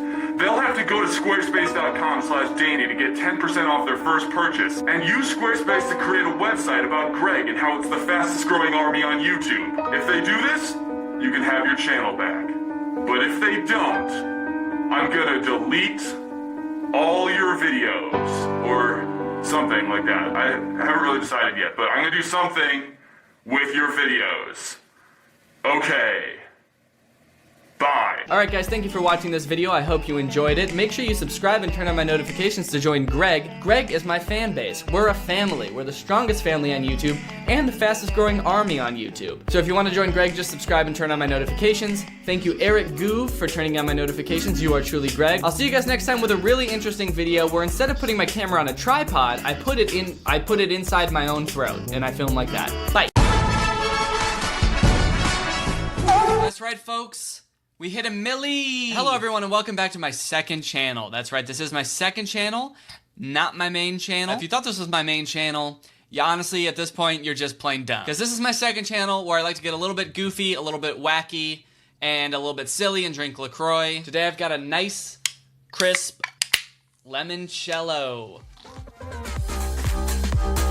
Alright, well, today's a very special episode because we just hit 1 million subscribers on this channel. Isn't that crazy? Seems like just yesterday I got that silver plaque for this channel, and now we're hitting 1 million. That is very weird. I mean, it was weird the first time I hit 1 million subscribers on my first channel, but to hit 1 million subscribers twice, that's very surreal. So thank you for subscribing to this channel. I hope you enjoy the wacky, silly content as much as I like making it. Today, I thought it would be fun to do a little 1 million subscribers special. We're gonna open this box from YouTube, and then we're gonna take a trip down memory lane and watch some of my very first YouTube videos that I ever made, which I don't think I've done before. I have watched my old videos on my main channel before, but these are going to be the oldest videos on YouTube that I have made. So I think it's gonna be pretty fun. I think for me it'll probably be a little bit embarrassing. Hopefully we'll all have a good laugh. But first let's open this box and see what's inside. I wonder what it could be. Oh yeah, look at this. Well, first off, you get a business card for this,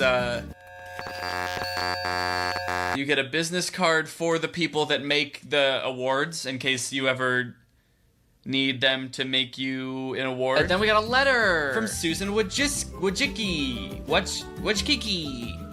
Susan Wojcicki. It's just a sweet little thing. I've already read this before, but it says, you're bigger than Vancouver, you're bigger than Venice, you're even bigger than Las Vegas. All the populations of places that I'm bigger than. Or maybe she's just talking about my big fat ass. It's finally bigger than Las Vegas, baby. The Las Vegas metropolitan area is no match for my big plump rump. We know that being able to touch the lives of so many people is reward enough, but we're incredibly proud of you and all you've done. So we hope you'll accept this Gold Creator Award as a token of our esteem. Can't wait for you to reach your next milestone, 10 million subscribers. Shit. Susan Wojcicki's got a lot of hope for me. She thinks I'm gonna hit 10 mil on my second channel. Wouldn't it be cool if I got my second channel to 10 million before my main channel did? That'd be pretty epic. So make sure you subscribe and tell all your friends and tell your parents too. All right, check it out. Presented to 2 Danny 2 Furious for passing 1 million subscribers. Damn, well that's gonna look really nice on my wall. Right here, it's gonna go right here. I'm not gonna hang it up right now, I'm just gonna put it right there. And it'll probably stay there for a long time because I'm gonna be too lazy to hang it up. But nevertheless, thank you guys for 1 million subscribers on this channel. Very cool. Very epic. All right, well, enough beating around the bush. Let's go ahead and watch some of my old videos, dude. I got a couple queued up here. So this one is called World of Warcraft ... This is from 2007, which I suppose I would have been, well, I would have turned 13 and 7, but it wasn't my birthday yet, so I would have been 12 in this video. This is me right here.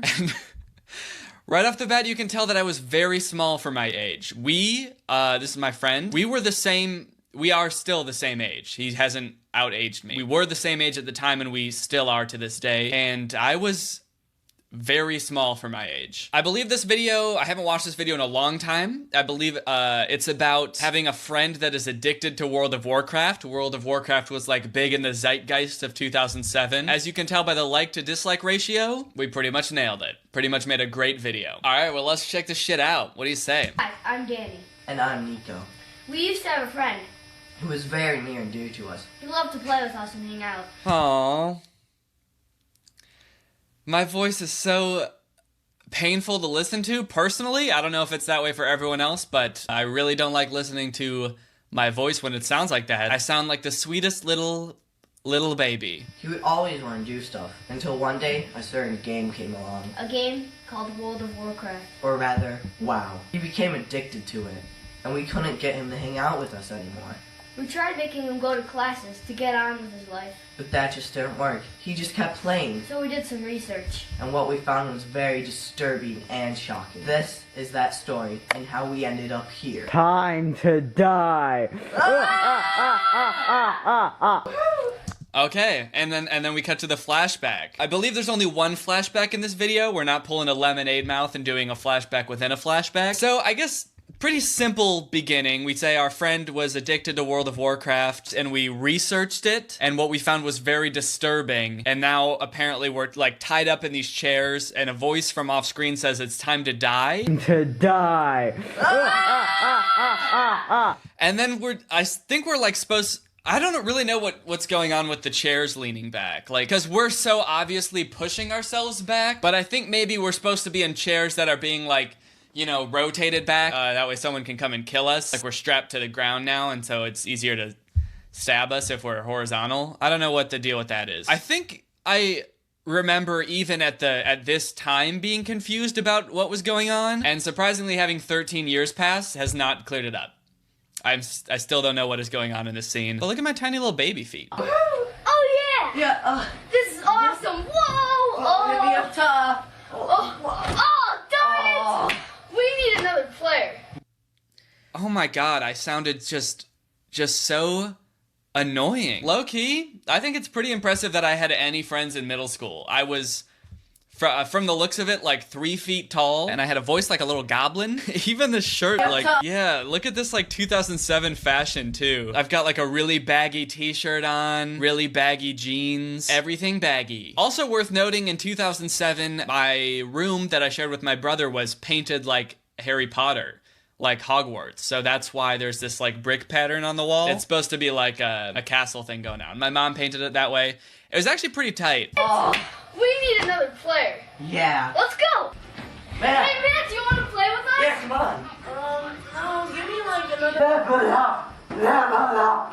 like 5 or maybe 8 hours. Come on, you've been playing the whole...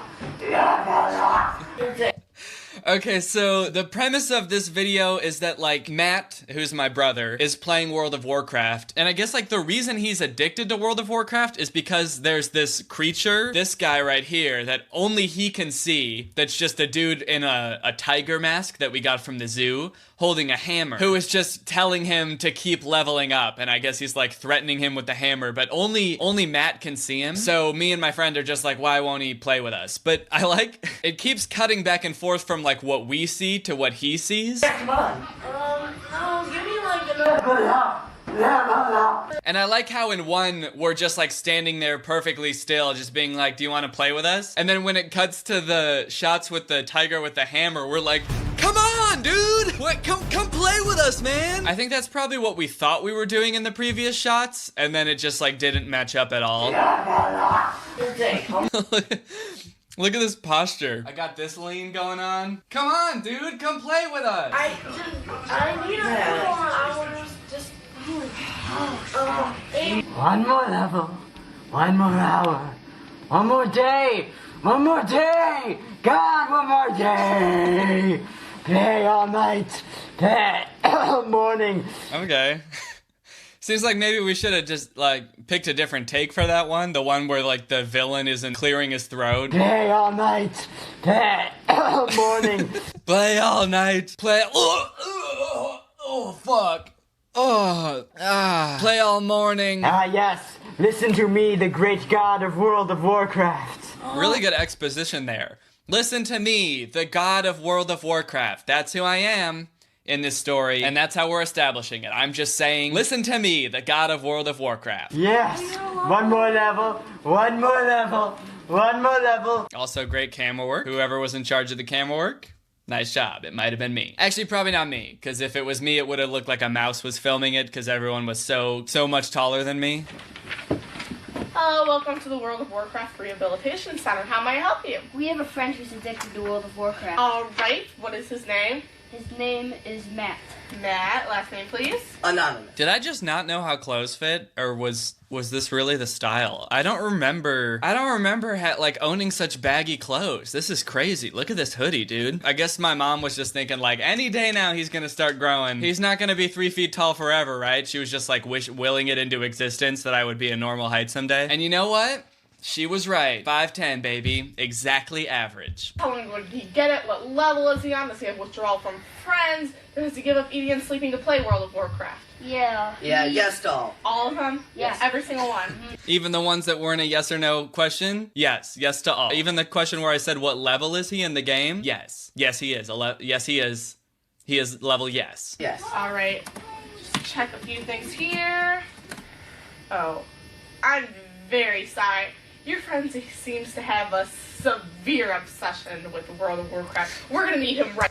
Why does she need to type into the computer to see that? Like, we said yes to every question. I think it's pretty clear that he's addicted. Okay, yes to everything. He's having withdrawal from friends, and he won't come play with you, and he's been playing for a long time. Okay, no, he's actually fine. Yeah, he's good. You said, yes to everything? Yeah, it says he's fine. So don't worry about it. That's what the computer says. Right away. I was hoping you would say that. I'm sorry. Let's go get him. Come on, I'm trying to steal people from this. You need to quiet down, sir.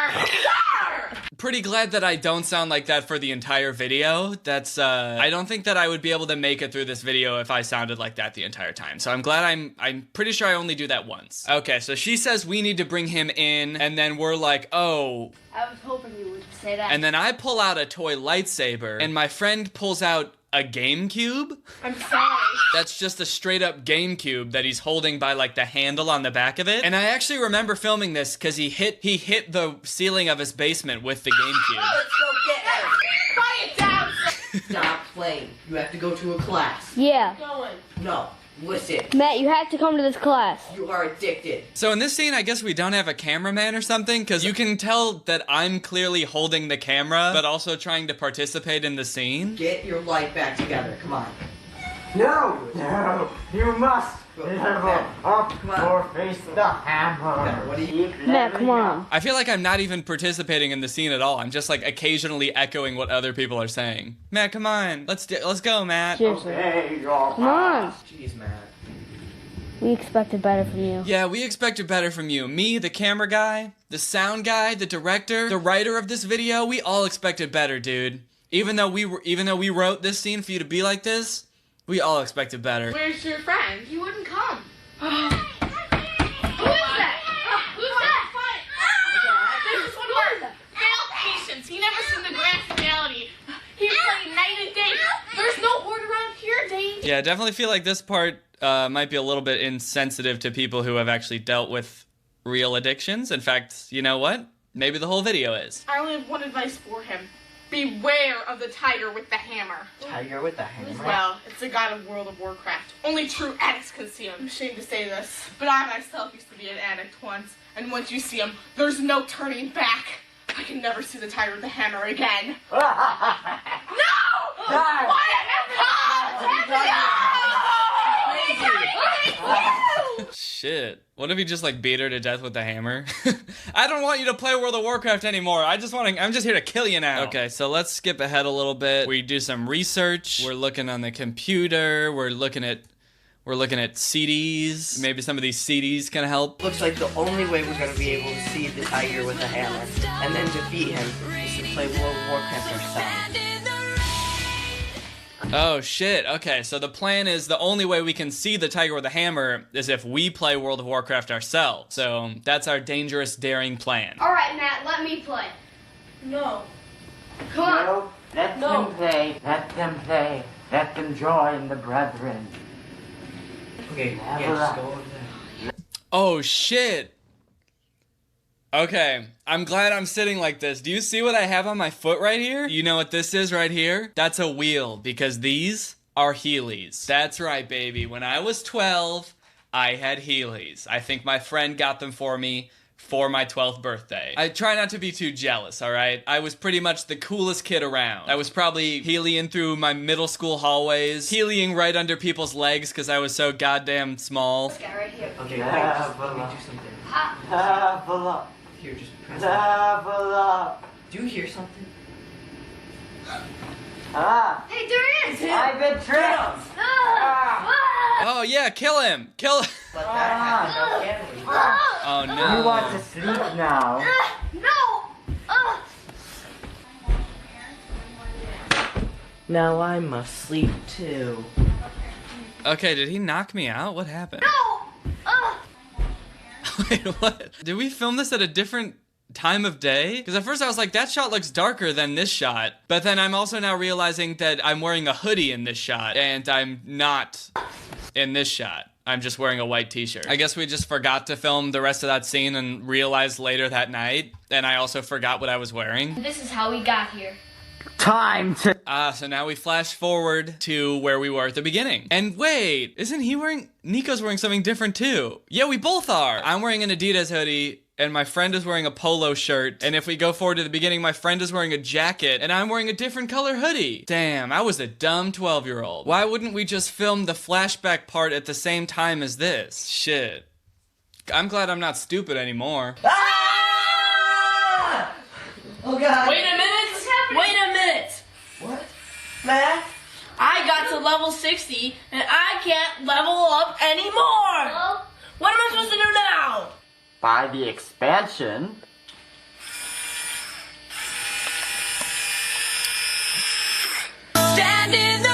Alright, well, that's the end.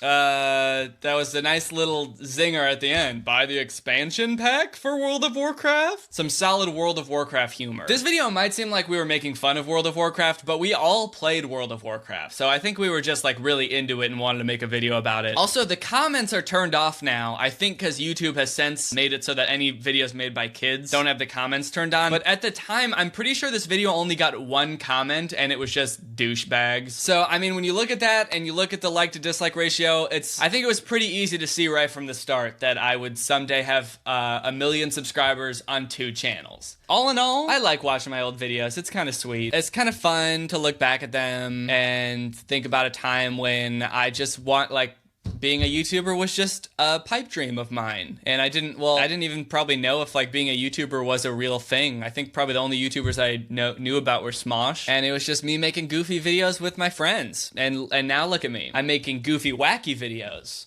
by myself. I think it's pretty crazy. I think that if little 12-year-old Danny could see where I was right now, if he could watch this video right now and see that I've got 1 million subscribers on not 1 but 2 channels, I think he'd be pretty upset about the way that I was making fun of him in this video, honestly. I think what I said about him being short would have really gotten to him, and probably what I said about his voice, too. But then once he got past that, I think he'd be pretty excited. So anyway, thanks for watching this video, and thank you again for 1 million subscribers. That's very cool. I do have some newish merch, some pretty fun stuff that is up on my merch store now if you want to go and snag a couple pieces. It's up at dannygonzalez.store, so if you want to go ahead over there and check it out, I would greatly appreciate that. But hey, no pressure, man.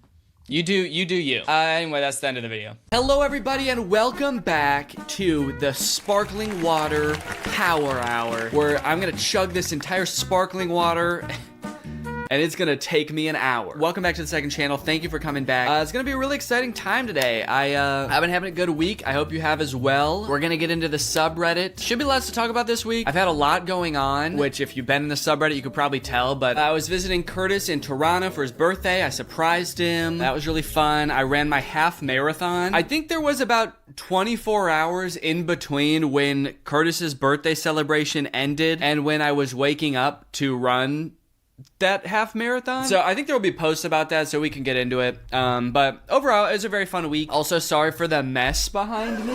I know I joked about it in a previous episode about like, did I paint my wall or did I move? We're moving right now. We're in the process of like getting settled and stuff. So over the course of the next few episodes, you'll probably see a change back there a bit. Just trying to get things settled and whatnot. So yeah. Okay, let's hop into the subreddit and let's see what's been popping off here this week. You're removing one of Danny's facial features every day. Meanwhile, Danny is adding one muscle every day. Let's go, dude. Look at that sweaty mess of a man. You know, in terms of things that could be at the top of the subreddit this week, this is phenomenal, honestly. A post just saying Danny has muscles. Hell yeah, dude. This is great. This is the only picture I've seen of him where he doesn't look like he's 14. I know, right? He looks like he's 15 in this picture. Okay, well, okay. It's a subtle improvement. I think this was like right at the end of the half marathon, I think. It must have been close to it, if not like at the very end, because I dumped water on my head. That's why I'm drenched. This is not all sweat, I promise. Some of it is actually just water that I dumped on my head, although there was a lot of sweat. Overall, my half marathon went pretty well. And by pretty well, I mean, actually, I wish it went a lot better. I posted on my Instagram story that I beat my last time by like a minute. I think it was really like 2 or 3 minutes, but I was hoping to do so much better. And I had been running so much better in my practice. I think my overall pace for this half marathon was like 8:30 per mile, and I had been practicing with the intention of like running at like a 8-minute pace, 8 minutes per mile. And I think I just totally fucked up, honestly. I still don't really know what it was, but I have a lot of excuses, and those are what are getting me through the days right now. I think the biggest thing was I run usually when I'm doing like just regular training runs between an 8-minute and an 8:20-minute mile, never faster than like 7:55. And this will happen sometimes on runs. My watch was telling me that I was running a lot slower than I actually was. It told me I ran the first 2 miles at like a 9:30 pace. So for those first 2 miles, I kept being like, shit, I'm going slow. I need to speed up. And then after those 2 miles, or after like 4 or 5 miles, I was like gassed. I was like, why the fuck am I so tired? I haven't even been running that fast. My heart rate was like up, skyrocketing, and turns out, I looked at my running app afterwards, turns out I actually ran the second mile at a 7:30 pace, which is like 30 seconds faster than I was intending or than I ever run. Like, I had no business running that fast. I think it was just like adrenaline and me trusting my watch, which I never should have. Then I was just kind of tuckered out the rest of the race, and yeah, maybe I can show my splits on screen, but it wasn't pretty. But I ended up besting myself from last year. And that's really all that matters, you know? All these other people around, they're not important. It's not important who else you beat aside from yourself. Sort of a masochist in that way. Danny Gonzalez. Up until like the past couple weeks, I had been in the gym a lot. I kind of go back and forth between like lifting weights and running. And then when my running schedule gets like a lot heavier, then I find less time to lift because I'm so tired. So I kind of go back and forth. I'll spend like 3 months going to the gym 3 times a week. And then I'll spend a few months like running 5 times a week, and then I'm like, shit, I'm not going to the gym. I just ran 10 miles. Now that I finished my half marathon, I think I'm gonna get back in the gym, get even bigger than the Liver King himself. It's a good day to be a Gonzaloon. Okay, this is a screenshot of a Snapchat AI conversation that says, what does Danny Gonzalez call his fan base? The AI says, I'm not sure, but we can look it up. What do you mean we? Together. You are the robot. You are like connected to the internet. In the time you said that, you could have already looked it up. So this person says, tell me,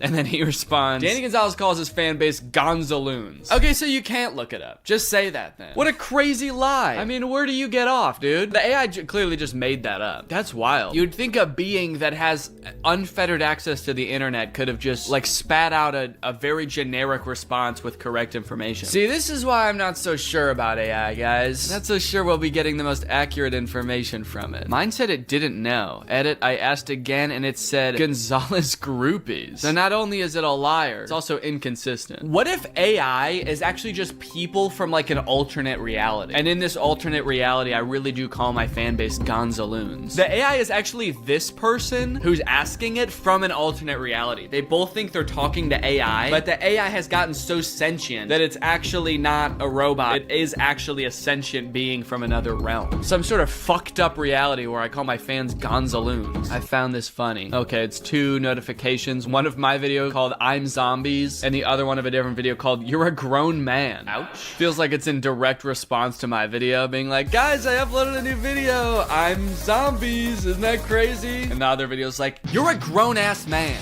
Get a job, man, woman, zombies. That's the 3rd gender everybody's been talking about. Oh god, dude, I saw so many comments about this. If you didn't see on my Instagram story, this is the picture of me surprising Curtis. Very fun. I've never surprised anybody before, like done like a surprise birthday thing or anything like that, so I was really excited. I coordinated it with Jenna. Also, Jarvis and Jordan surprised Curtis too later this same day. So we were all like coordinating, how can we surprise Curtis? And I'll give you a little bit of backstory. First, we were thinking like, what if Curtis and Jenna go out for a walk to walk Kiwi, and I like get dropped off from the airport nearby, and I'm just like on a walk, and I just like happen to see them, and it's a crazy thing. Or like we're thinking, what if we meet each other at a restaurant? At one point, I was like, Jenna, just sneak me into your house while Curtis is in a meeting, and I'll put on like a crazy disguise, and I'll freak Curtis out. He'll think there's like an intruder in his house. So I actually was gonna bring like a Santa costume, because that's the only disguise that I had in my house. Turned out it wouldn't fit in my suitcase, so I didn't do that. But so that was all the different ideas. But eventually we just decided I'll just come in while Curtis is in a meeting. Jenna will sneak me in. I'll sit at the kitchen counter. Then Jenna will go get Curtis and say she has a birthday surprise. So Jenna brought Curtis down. Curtis was wearing a COVID mask over his eyes so that he couldn't see, which made me honestly almost start cracking up when I saw that. He was like coming down the stairs, and I was like about to ruin the surprise, because I was expecting him to just have his eyes closed, but he comes down wearing a fucking mask wrong. But anyway, yeah, so then he came down and he opened his eyes and he was surprised. But that being said, I was sitting at the counter like this, and I've gotten so many DMs and so many comments about the way that I'm sitting here. People seem to be up in arms and honestly offended about the way that I'm sitting,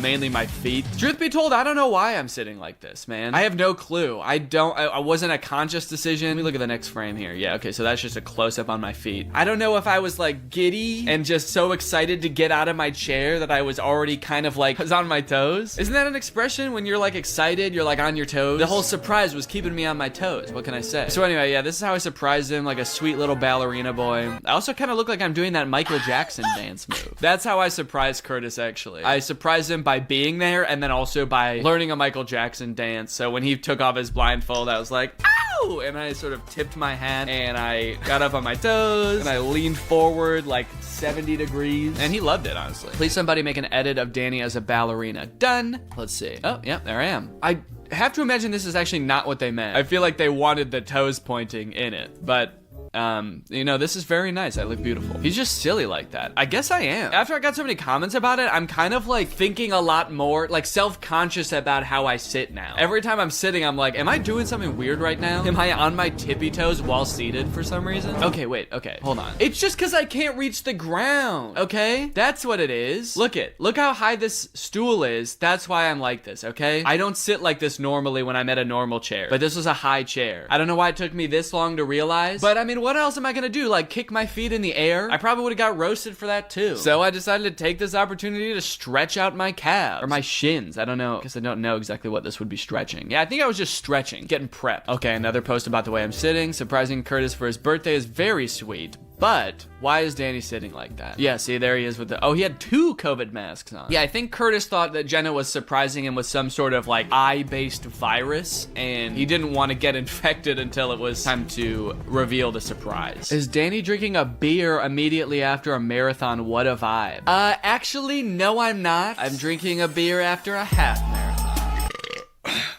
Excuse me. And I'm also drinking a beer right now. That's right, this isn't sparkling water at all.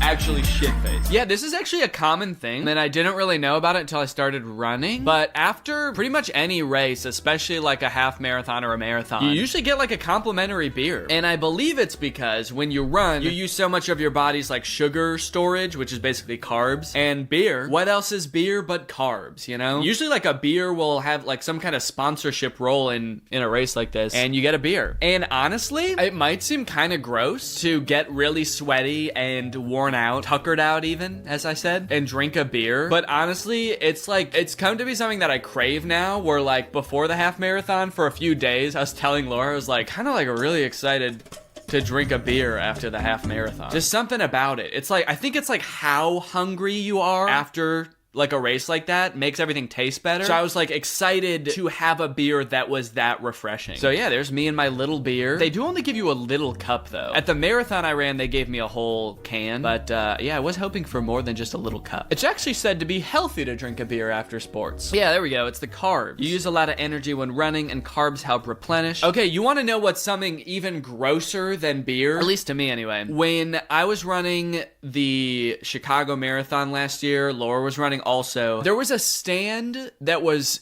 giving out shots of pickle juice. For me at that point in a marathon, as someone who already doesn't like pickles, that sounded absolutely heinous to me. I was like, if I even smelled pickle juice right now, I would throw up. But Laura had some because she likes pickles. And apparently it like gave her new life. I guess when you're running, like you lose carbs because you're using energy, but also the thing that you lose is like salt because you start sweating it all out. I don't know if you've ever tasted your own sweat or a friend or anything like that, but sweat is very salty, and so when you sweat a lot, your body loses a lot of salt. So Laura said she had that shot of pickle juice, and it like saved her life. And actually, I have heard that there are sports drinks, like Gatorade-esque drinks, that are basically just pickle juice, which sounds disgusting to me, but if it helps, it helps. Oh shit. Okay, that's literally the next comment. It's either beer or pickle juice. Either way, both are good source of essential nutrients after a run. Beer contains carbs and sugars, and pickle juice contains sodium and potassium. I saw an opportunity, so I took it. I like this. This is actually pretty good. Looks weirdly real. Looks like Daddy Danny saw an opportunity and he took it. He saw an opportunity to take little Danny over a curb at top speeds. This comment says aesthetic. I think they meant aesthetic, but I thought it said athletic.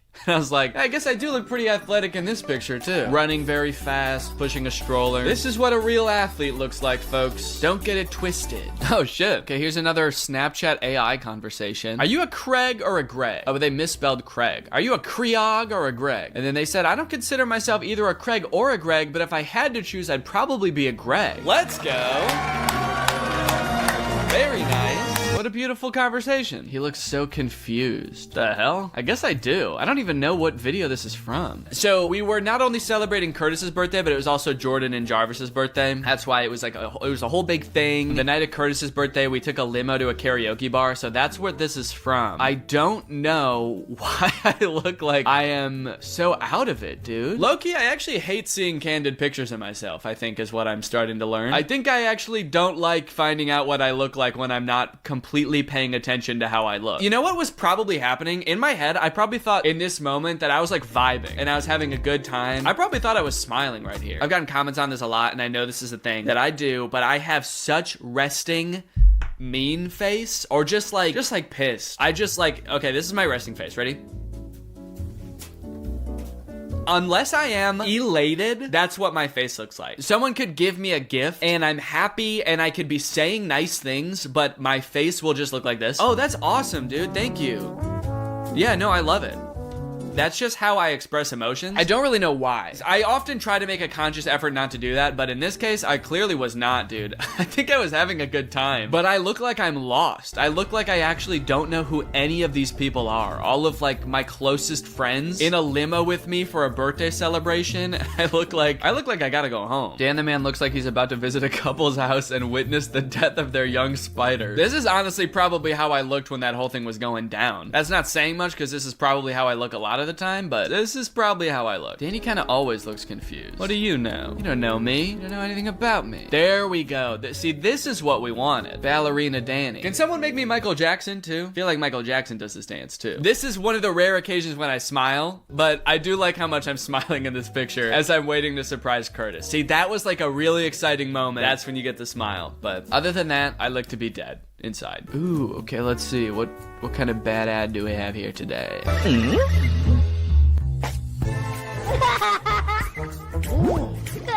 The strangest looking kid in the world sees an ant and gets the genius idea while making the most horrifying face. I've got a great idea. He's gonna piss on the ant.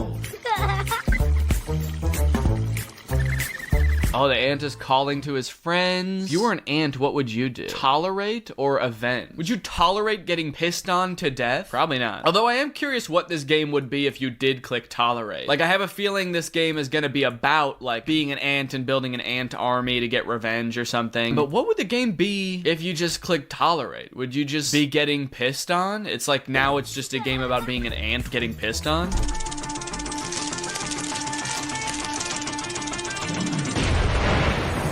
Damn. Did not really seem like an eye for an eye situation. You know, it was a gross prank, but I don't think it warranted destroying his family's home. Another Snapchat answer. Danny Gonzalez's male fan base is called Gonzalenians. His female fan base is called the Danettes. Weirdly, like, misogynist? Why do females get a different name that's like Little Dan? They're the Danettes. Us boys, we're the Gonzalenians.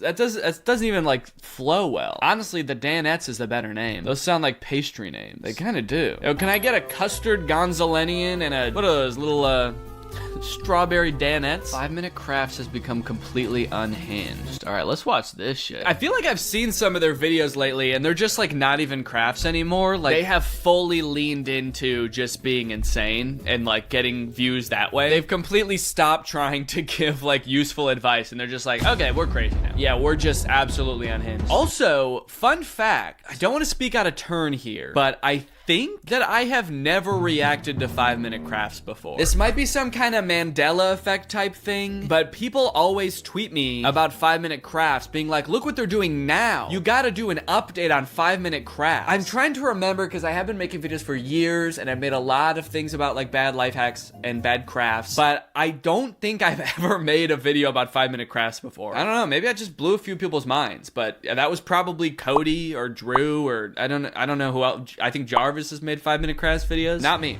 So this very well could be my first time making a video about 5 Minute Crafts. But hell, I'll do it. I'll give it a shot. Okay, she found underwear in her house that aren't hers. So she's like, oh, I have to rip apart a teddy bear. I have to put a spy camera in the teddy bear, in its ass, cut out the teddy bear's eye, stick my little finger in there, and then, oh yeah, totally inconspicuous. No one would ever suspect a thing now that one of the bear's eyes is gigantic and has a lens. Oh, and she puts a GPS tracker in. That's not a craft. It was a crafty thing to do in the sense of like shifty and shady, but I wouldn't call it a craft. Now she's printing out.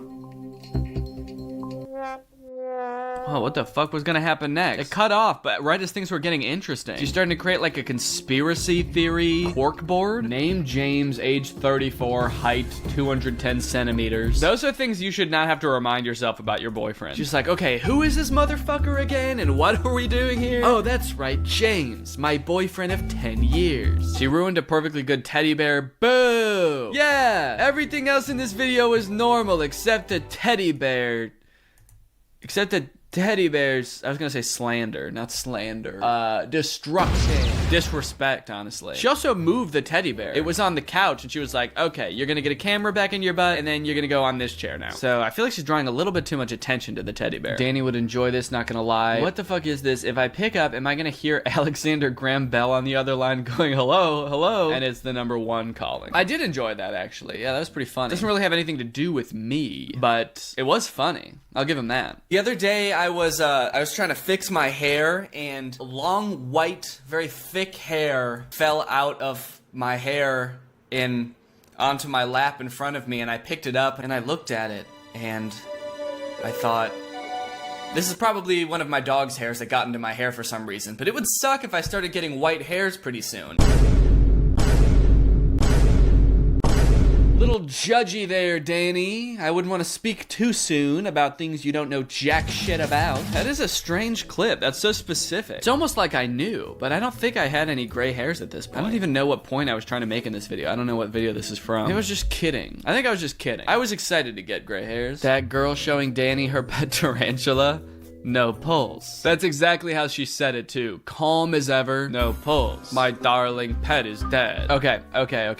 Let's see if there's anything going on right now. I thought he accidentally put a pic of a random lady in his post and I saw the background. I've been getting a lot of comments on these pictures. This is from my recent Instagram post if you haven't seen. I've been getting a lot of comments of people being like, okay, Danny, we know these are Photoshop. Nice try. What are you using AI to make it look like you ran a half marathon? He kind of looks like he was Photoshopped in. I don't know why these pictures in particular are getting so many of those comments. They look pretty normal to me. I mean, I obviously picked funny looking ones to go on my Instagram. Yeah, they're just regular pictures, man. I feel like the rise in AI pictures has made everybody so paranoid that nothing is real. And honestly, that's fair. It's just, cut it out. Everyone who isn't ghostly orchid resisting the urge to post their telekinetic powers. Yes, please do not. It's too hard, Danny. Please change this rule. No. The only person I'm willing to accept evidence from is ghostly orchid. All right, guys. Well, thank you for joining me for yet another subreddit extravaganza. I hope you had a good time, and I'll see you next time. Please put some very interesting and fun posts about anything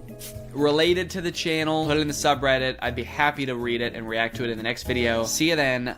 Bye. What's up, Greg? It's me, Danny, back with another episode of Oh God No, Stop It, Please Stop, Please No More, Please Stop. Guys, I don't want to alarm you, but Troom Troom still exists. I know I already made a video about them, and to be honest, it was a little bit savage. On this channel, sometimes I just like to get a little bit savage, and I completely destroyed Troom Troom, tore them to shreds, but for somehow they still exist. Usually when I make a video about a YouTuber or something, they delete their channel because I was so goddamn savage, but for some reason Troom Troom still exists, and in fact they have 2 million more subscribers than they did last time I looked at them. They have 5.2 million subscribers now.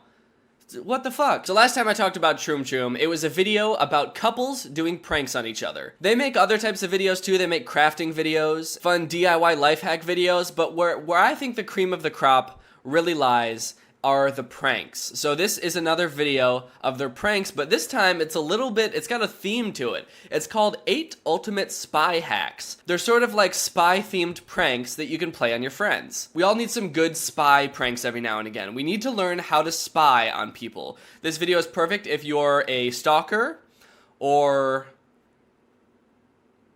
No, just if you're a stalker. So without further ado, let's get into this video and figure out what exactly Troom Troom's up to now. I like how this girl had to make one phone call to reach all of her friends. Does she just have one friend, or are they all hanging out together without her? She's like, hey, Bethany, I'm having a party today. Who are you with?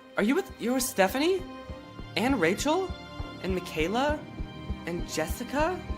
And Brittany? Why aren't you guys at my party? And Crystal? And Kristen?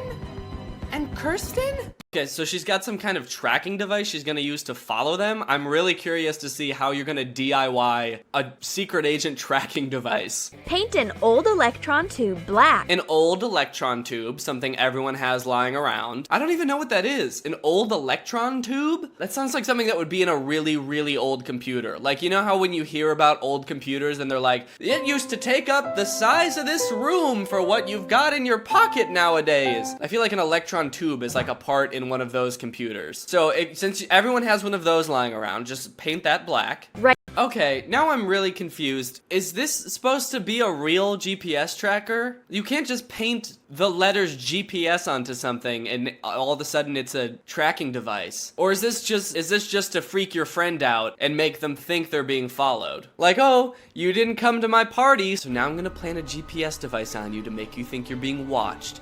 For the rest of your life, I want you to be paranoid that someone is following you. And they are. I will always be 2 steps behind you because you didn't come to my sweets party. Only trees. They can see only trees. Yeah, they can probably just see blurry green behind them. This isn't very sneaky. I guess it's a valid attempt, but if you were spying on someone and you saw them with one of the... Hold on. Okay, this is an actually good mirror. If you were spying on someone and you just saw that, that person and their friend going like this... Is that suspicious? Can you tell? On the corners, knead soft clay, attach the clay, iron on top, pull them up with your finger, paint to make them look. Cut a triangular piece of cheese, draw circles, cut them out, fasten the lettuce, hot glue the cheese, add the slices, and attach it. Cover the bun. Have you ever considered that this is why your friends don't want to hang out with you? Look at you, like, look how much effort you're putting into spying on your friends. Just because they didn't want to hang out with you one day. You're making a fake sandwich. Which, by the way, you can just stick a walkie-talkie in a real sandwich. Just just scoop out the bread. If you have a small enough walkie-talkie, just put it in there. You don't have to fashion a fake sandwich out of clay. This is why no one wants to hang out with you, Rebecca. Wow, and look at it. It looks just like a real sandwich. That neon green lettuce, the poppy seeds glued to the top of the bun, the rubbery red looking salami, a perfect sandwiches. That's how you're gonna spy on them? You're gonna put it on their table? Like, hide it behind them or something. It's not very inconspicuous if you set like a sandwich they didn't order on their table, especially when it looks like that. All of a sudden, it starts hissing. I just imagine like a cat hissing. Imagine a sandwich gets set down at your table and you're like, I didn't order this, did you order it? And all of a sudden it's just like, wow, and you look so normal. Look at her. No one will suspect a thing. Okay, so let's pretend for a second that you can't clearly see the binoculars in the coffee cups. Like you can definitely tell that she's just looking through binoculars. Let's pretend you couldn't see the binoculars. This still isn't a normal thing to be doing. Like, you're not hiding the suspicious thing with a less suspicious thing. Because this, holding two coffee cups like this isn't a thing that people do in real life. That's like being like, I can't let anyone know that I'm sneaking pictures of them in public. So I'm gonna hide my camera in a boot. And then I'm gonna put the boot on my head like people normally do. And now no one will be able to tell that I'm really sneaking pics. And I'll be completely inconspicuous. Upside down. I do a dangerous somersault. Whoa, shit, that was dangerous. Don't do that at home. That was too dangerous. I can't afford for any of you to get hurt. She could have died. So now this crazed friend who's at the end of her rope has finally lured these two poor girls back to her house, and she's getting the house all set up. She's laying her traps. So let's see what happens when her friends walk. Is our friend a werewolf? It makes sense. We've known her for years and never suspected her being a werewolf. But there are paint paw prints on the counter. Maybe she just has a cat, or this is another one of her stupid pranks. Don't be an idiot. Our friend is a werewolf. It makes sense. And that's the end of the video. So I guess the moral of the story is, if your friends don't want to hang out with you, you just gotta trap them. All you need is a remote that says trap on it. Just press that baby, and a net will be deployed immediately. Alright guys, well that's gonna be your little dose of Troom Troom for this time. I really like Troom Troom's videos. I feel like they're sort of just like an endless supply of just the weird parts of YouTube. Like, you can go to Troom Troom, you know what you're gonna get. It's just going to be a weird, bad DIY project. And that's why I really like them. Hopefully you guys like this video. I've never really doubled up on a subject before and done a second video about it. I guess except for Paul Zimmer and Michael Gilgan when I met them. But I had gotten a lot of requests to do Troom Troom again, and they just keep putting out videos like this, so, you know, how can I not? Anyways, guys, if you're not Greg already, make sure you hit the subscribe button. Greg is my family on YouTube. It's my fans, but it's more than just fans to me. I feel like my fans are a family, and we are. We're all blood related, so just hit that subscribe button and turn on my notifications.